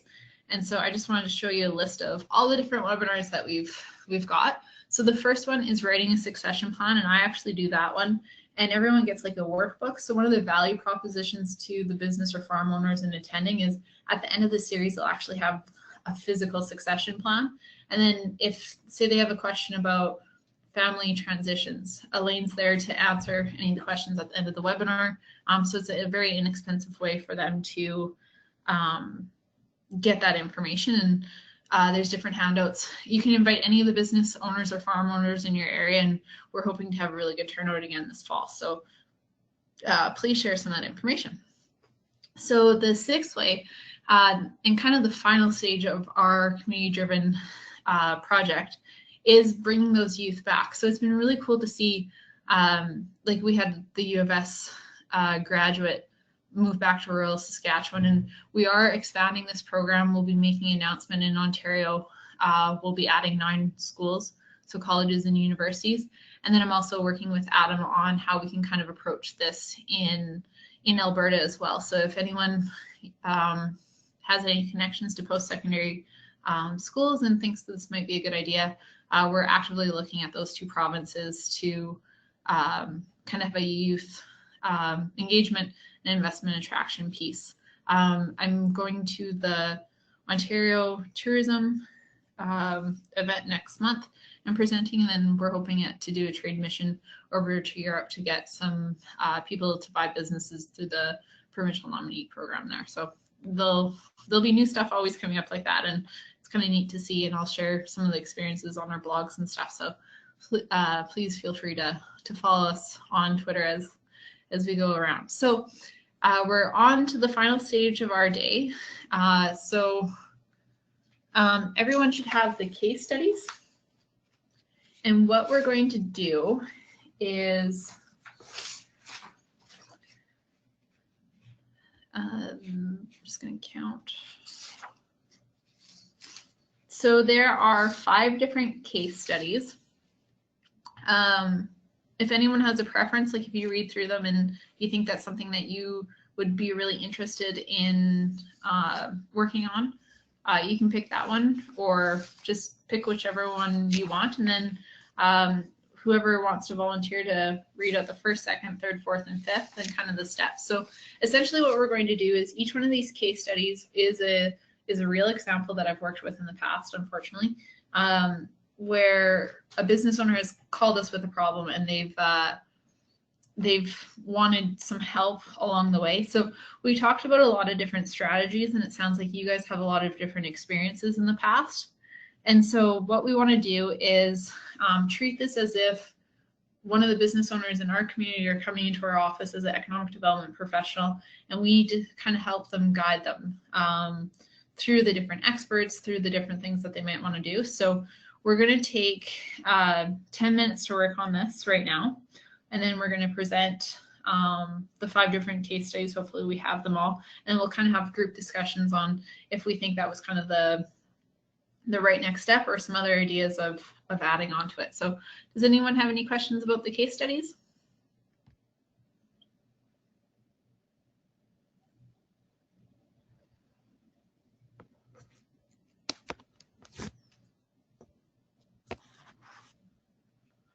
All right.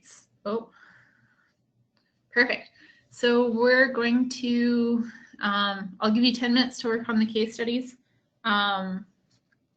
Do whichever one that you feel might be easy, and what we're looking for is a recommendation of the steps that they would do. So you can list them out as step 1, 2, 3, 4, 5, 6, and hopefully help them resolve the issues and see what different possible outcomes from the case studies there are. So I'll let you work on that for 10 minutes, and then we'll circle back.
All right, that's been about 10 minutes now.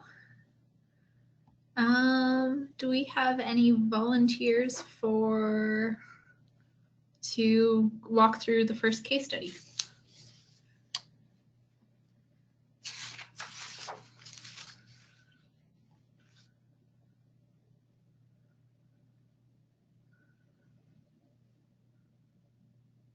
All right, what I'll do for the first case study is I'll read it out loud and then we can talk about it as a group. So Monica doesn't know what to do. She is 54 and a stay-at-home mom. She is 54 and was a stay-at-home mom for 24 years. She just lost her husband, Merv, 3 months ago. He had not been feeling well for 6 months, but by the time they discovered he had cancer, it was too late to control. Now, 3 months after his death, Monica keeps receiving calls from CRA. They need her to submit the company's quarterly GST remittance, but she never even stepped in her husband's shop, let alone looked at the books.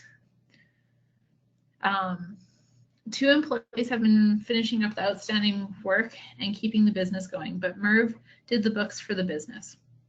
No one has touched them since his passing. The kids aren't much help. They live in other provinces and are not interested in their late father's business or in uprooting their families to move back. Although she received a small payout from the business life insurance, Monica will not be in a position to retire. What should Monica do with Merv's business as well as her long-term future? So are there any suggestions on next steps for Monica to do in this?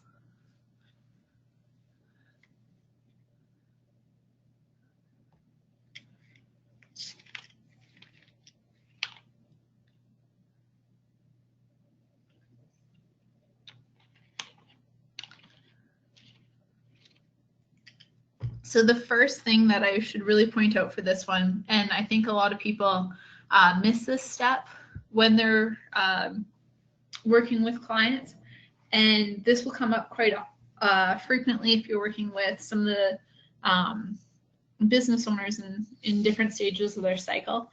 CRA, despite what some people think, are actually extremely easy to deal with. And as long as you keep in contact, again, the theme of communication, as long as you keep in contact and you're honest and you tell them what's going on, letting them know that what the situation is, CRA in the vast majority of the time will be very empathetic and work with and give you a farther deadline. So as long as you communicate with CRA, they'll be pretty good. And then Cindy also suggested that get help with the books to satisfy the CRA's request as soon as possible. And so absolutely put a plan in place to work with the bookkeeper, the accountant. I guess he was the bookkeeper. So work with the accountant to get the books caught up to date so that she's able to file some of that stuff. So our first step would be talk to CRA. Second step would be find an accountant to help her put the company's books in order. And then Dan suggests once the books are in order, establish the viability of the business. If there's viable, and assets the staff to see if one of them would manage the business. Absolutely correct, Dan. You know, once they have a good idea of what the business is worth, once they clean up the books, approaching one of the staff to see kind of what their involvement is. Probably the vast majority of the value in that business, whether she decides to keep it or sell it, they need to, like Dan says, clean up the books and have them in order, but also try to maintain some of those employees. So either if they want to take it over, or if someone else buys the business and they stay on as key employees. So figuring out what they want to do for next steps. And once she has that information, she can make a decision of what she wants to do long term, because it says that she is not really in a position where she could just fold it up and live comfortably in retirement. Yet she is pretty young, so if she decided to go back to work or something like that, that's definitely not out of the question. But so yeah, those are 5 really good steps. So in summation, first one is contact CRA. Second one is get an accountant to get the books in order. Third one is to get a valuation. Fourth one is talk to the staff and then make a decision after that. So that's case study number 1. So case study number 2, I'll read it out loud, and then if someone worked on this case study and wants to share their answers or walk through them as a group, we can decide at that point. So family dealership, a bad deal. Legacy. That jerk is the only thing Rob could think of when he got home from the lawyer's office. Today was the day he waited for his whole adult life. His father had been grooming him to take over the dealership for the last 10 years.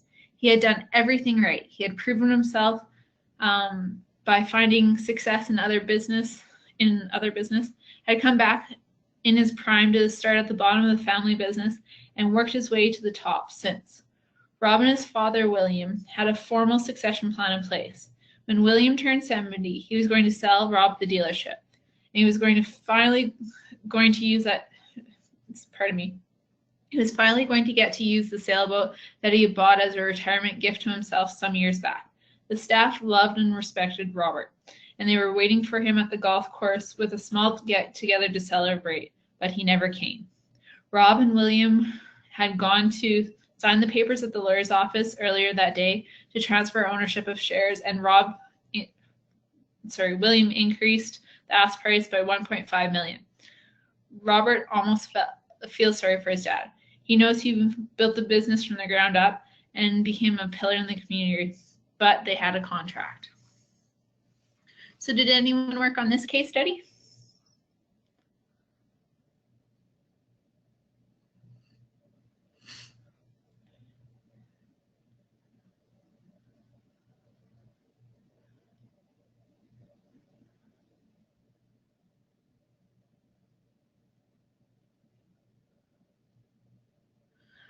All right, so Dan said he needs to discuss with his father and negotiate the price.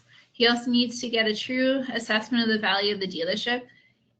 Even if the price is $1.5 million more, he needs to decide if it's worth it or walk away. So I agree with you. I think there might be some emotional readiness for change issues going on with William. He obviously doesn't really know who he is, and I agree with Jerry. It sounds like a relationship trouble. That's the emotional component that plays in so much when you're dealing with family or even employee share ownership plans more often than third-party sales, because it's very important to maintain that relationship on an ongoing basis. You're gonna have to see them coming up in Thanksgiving and maintain that long-term family relationship. So, maybe bringing in some sort of mediator to discuss why the price increased so much At the end of the day, they had a contract too, so hopefully they had already done a chartered business valuation. But yeah, if they're not able to come up with a reasonable price, Rob's just going to have to walk from the deal.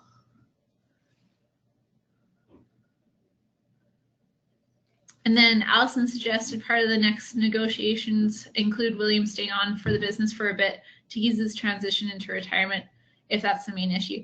Do you know what? Out of the 4 times we've run these case studies, no one's ever suggested that, and I really like that idea. You know, all of a sudden working 7 days a week to going to fully retired might be, you know, a huge emotional step for the business owner. So if he's able to ease into transition, or maybe have an honorary position on the board, William's probably more likely to reassess his increase of ask price at signing. So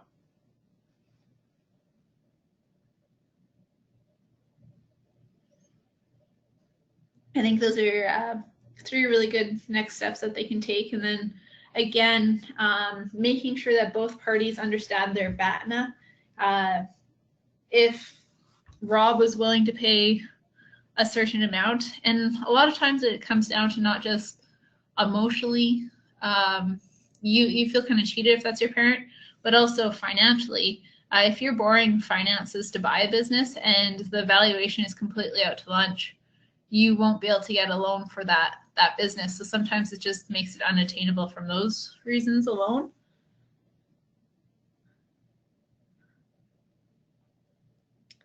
So that's case study number 2.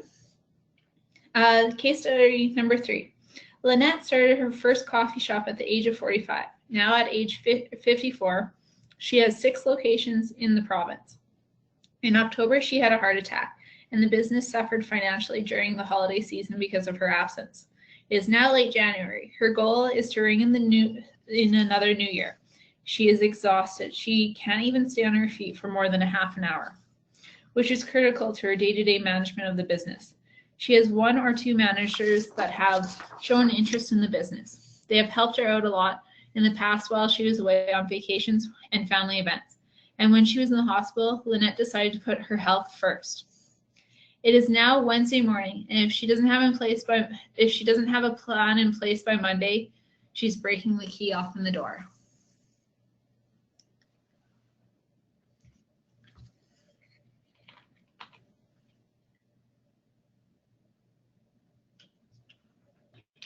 Already seeing great responses for case study number 3. So Jerry suggested start with helping evaluate the state of her business.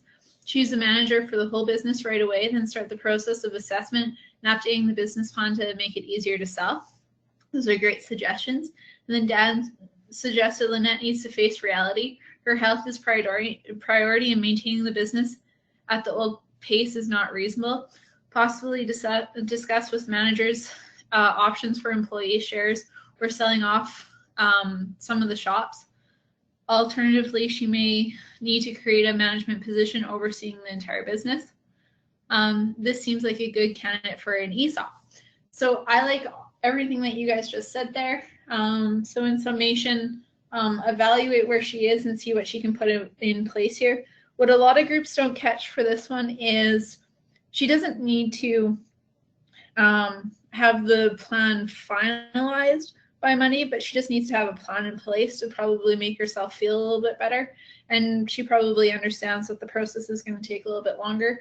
But I really like that you guys suggested evaluate the business a lot. Like, she's got quite a few coffee shops. She's got 6 locations, so maybe 3 of them are performing exceptionally well, and she can downsize and make even better cash flow by assessing her financial situation at each shop. I agree with Dan, facing reality. It doesn't matter if someone works themselves into the grave, or I guess it won't matter much at that point. So maintaining the old course of or old pace of business isn't reasonable.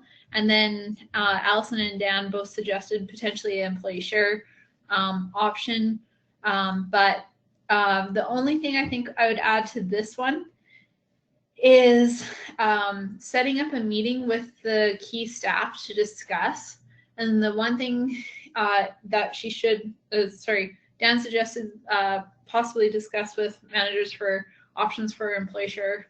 The one thing I would add to that is make sure that they have a timeline in place. So maybe give them 30 to 60 days. So, hey, this is what's going on. This is the new responsibilities.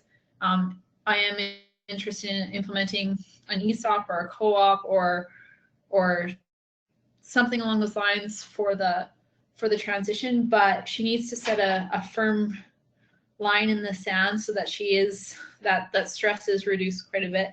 And so understanding her own BATNA for timelines is very important for this case study too. Anything else to add for number 3 from anyone?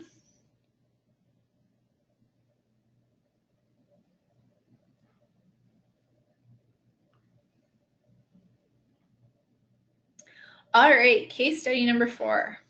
Business is picking up. Mom feels she's letting her family down. Christy is happily married and the mother of 2 boys whom she loves dearly. As children, she is a full-time mom, but they've become more independent. She started running a business, her own high-end women's boutique. It was a smashing success, and Christy is now a well-known in the community, and her business has successfully operated for years, with the last 3 being by far the most profitable. Christy's husband, Rick, has a really well-paying job, but he has to do shift work. With 2 boys in hockey, Christy and Rick are having a difficult time finding a good work-life balance. Christy keeps having to choose between operating the business or taking her boys to hockey games and practices, especially on weekends when her business generates most of the revenue. Christy has 2 staff members to watch the business while she was away. But after reviewing their sales from on Saturday while she was running the boys to hockey, she discovered the store only made $1.36. With sales like that, Christy feels like she should be better off closing the store when she's not there. Something has to change. Rick wants her to go back to being a home full-time because he makes enough to support the family and it's worked out well for them before. However, Christy is very proud of what she's built and her business has never done better, but she knows something is going to have to change.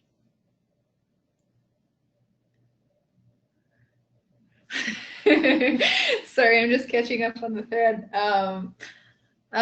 Yes, Christy and Rick probably do need marriage counseling. But it comes down to that communication thing.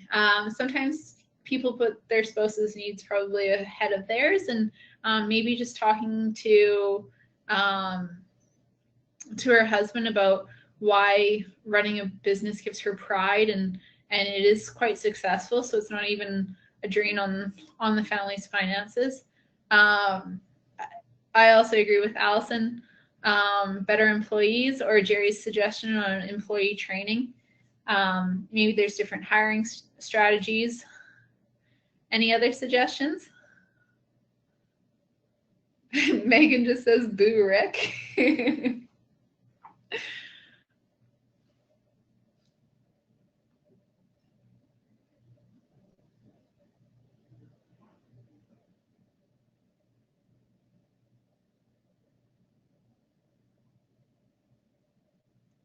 All right, so a couple of steps that, just to summarize,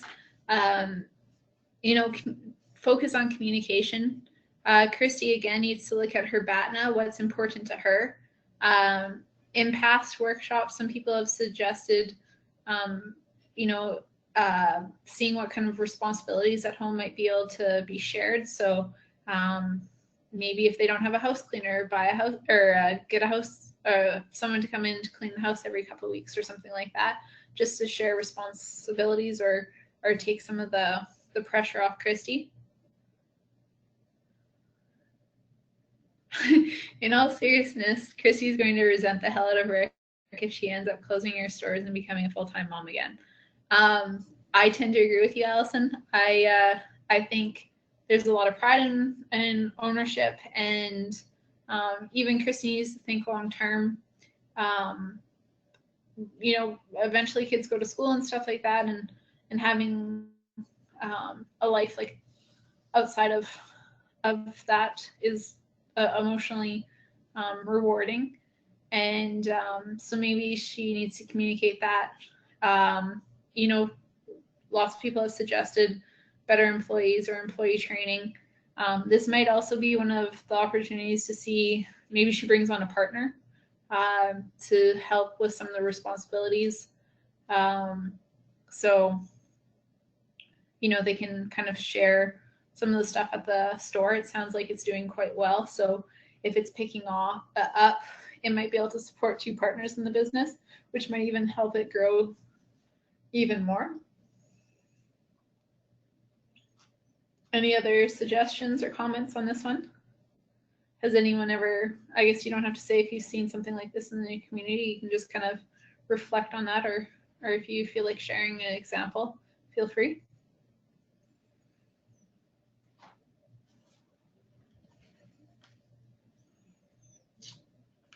Grooming the sons to take over the yeah, absolutely.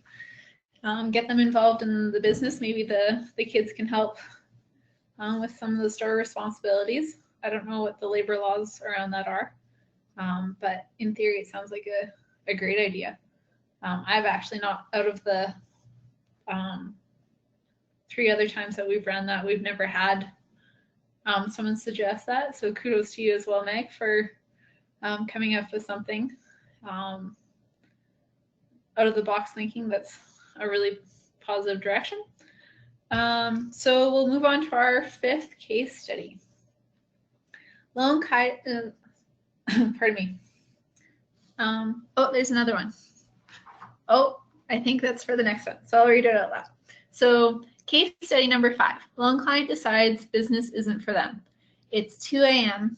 and it's the 3rd night in a row. Steve is awake staring at his books. They don't make any sense. He is losing money.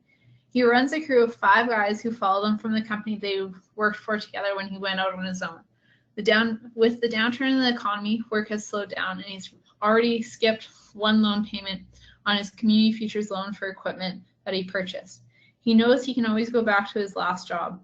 They are still doing well despite the downturn, and he remains on good terms. He has an amazing reputation of excellent work, but he didn't know that business side was going to be so difficult. All right, this seems like it was a popular one to look at. So Dan says shit happens. Steve is simply not a business owner material. That being said, he sounds like a great employee. So Rick needs to clean up his books or hire a bookkeeper. I think you mean Steve, right? Yeah. Hire a bookkeeper and determine whether to sell or just shut down the business. Next, he has to communicate his decision with his staff. If his decision to sell, then engage the staff. And if tone or interest to take over the business, but it's very low, that is likely. So Megan says, step 1, visit the Community Futures office, discuss your needs and go over payment options. Hire a business valuation expert to determine the value of the business in the current state. Consult with the trusted friends, family, employees about their capacity or interest in taking over the business. Hire a management consultant to go over transition options. Build a succession plan with the help of accountant, lawyer, management consultant, and other experts. 6, if no successor is identified within Steve's community, begin advertising through succession channels.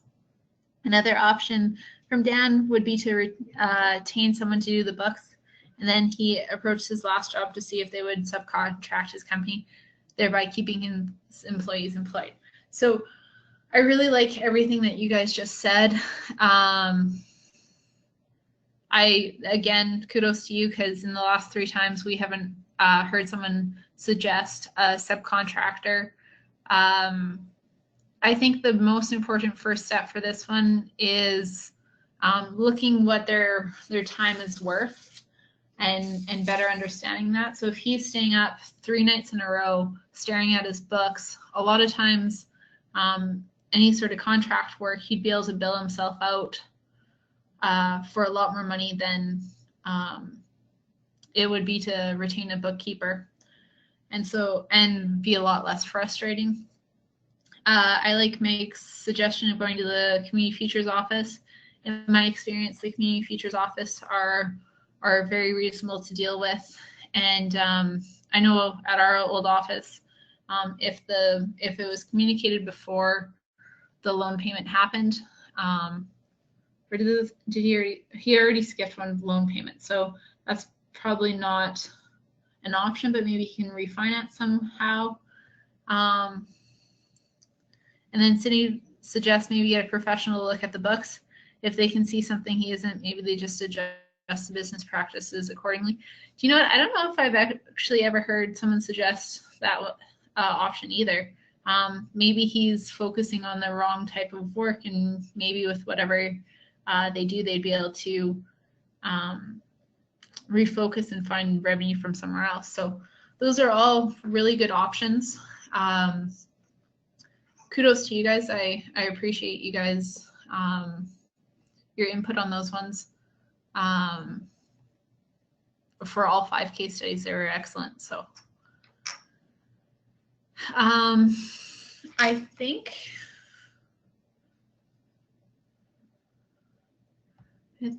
that's I guess if we've got another 10 minutes here before we wrap up, I just want to open it up to discussion to see if any of the succession planning things that we talked about today that you guys could think of things to implement in your community, share some suggestions, and just kind of get some feedback on succession or what you've learned today. If we've got another. So Sydney's question was, in the case study, the dad upped the price by 1.5 million. Was that an actual result? That was a client I worked with. They upped the price by 1 million, not 1.5 million. But yeah, so it was an actual experience that I had dealing with a client. But it was 1 million, not 1.5. I've changed some little details on these case studies, obviously names and things like that, to make sure that to protect the privacy of the past clients that I worked with. In that case study, if you're curious what happened, they discovered the dad, the transition did go through.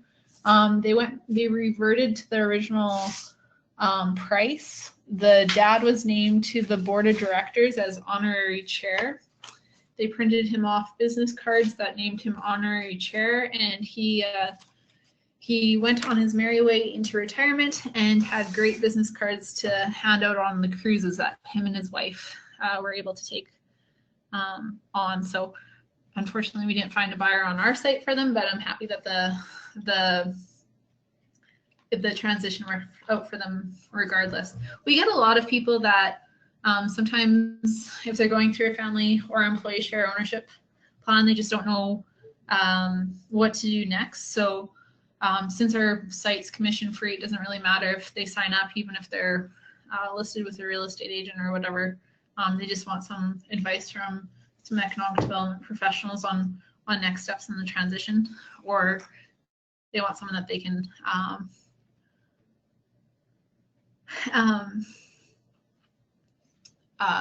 talk to. And then the next question is, as there are fewer buyers of businesses in small towns, are we seeing valuations decreasing for some longer term small businesses? In general, I think valuations for businesses are declining just because of supply and demand. I don't think that's directly correlated to rural settings. I think rural and urban both have some issues.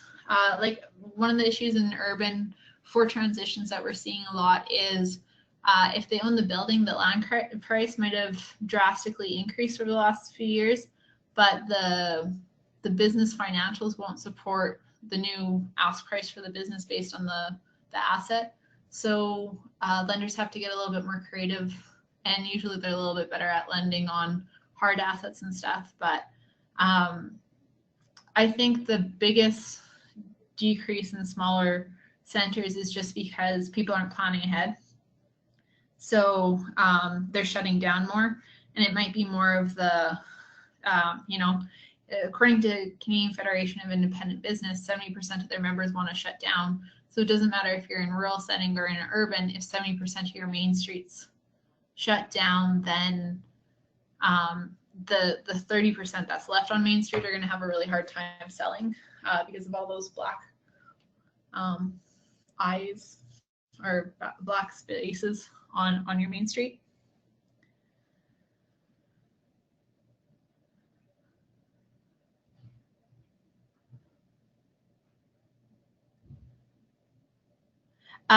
Doesn't matter if the business that is for sale is owned or leased property. No, it doesn't. The only thing that we encourage people to do in their checklist when their business is for sale is make sure that the lease is current. And then also on the buyer side, if someone asks us about a lease, we make sure that there's some sort of clause or they get confirmation by the property owner that the same rate will continue into if the business transitions, because sometimes there's a clause in the contract that says the rate will be renegotiated if the business is sold. So I've seen where people didn't pay attention to that, and then they just asked for my advice and say the rent's been tripled. So say it might have been a viable business at the old rent, but then under the new rent, it's no longer viable. So sometimes people get into some issues. But it doesn't really matter if the property is leased. A lot of times the business and the property won't even be in the same holding corporation. So sometimes if someone can't come up with the financing, they just buy the business or buy the property from the owner, or buy the business first and buy the property later on over time, or something like that. Use some of the cash flow to show to the lender that they'll be able to.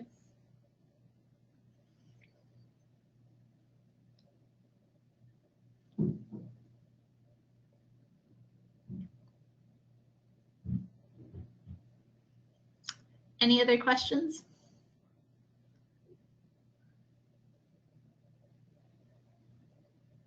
When a leasing agency loans money to a startup, are there any requirements for a borrower to have a succession plan in place? Or a lending agency, sorry. No, actually, I've never heard of that before. That would actually be a really cool way to set it up. Like, I truly believe every startup should have a succession plan or an exit strategy. The only time I do see that is if someone goes, like, there's 4 different types of financing, and one of them is private equity or VC financing. If someone's going to do financing from someone like that, the venture capitalists will want to see what the exit is for the business. So a lot of times it will be a requirement just for that type of financing to have a succession plan. So what's your exit strategy? Are you going to have an IPO, or are you going to sell to your competition? That's the only type of financing that I've seen out of the 4 that have required an exit or a succession plan by the businesses.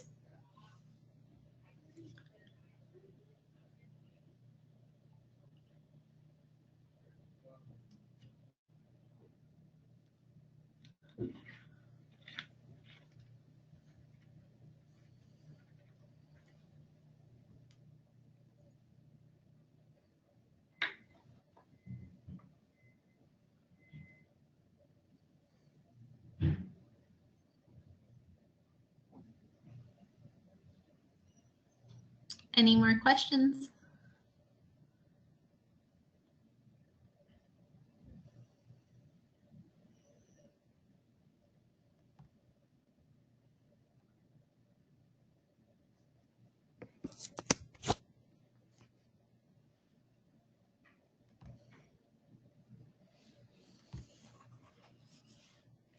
All right, well, it looks like we're at the end of our questions. Everyone should have my contact information. I just wanted to say thank you so much for joining us today. I know you guys are extremely busy, and I appreciate as many community champions as we can create on the topic of business transition and succession planning. Look forward to hear from you guys about how you've implemented some strategies or how we as a company can work with you.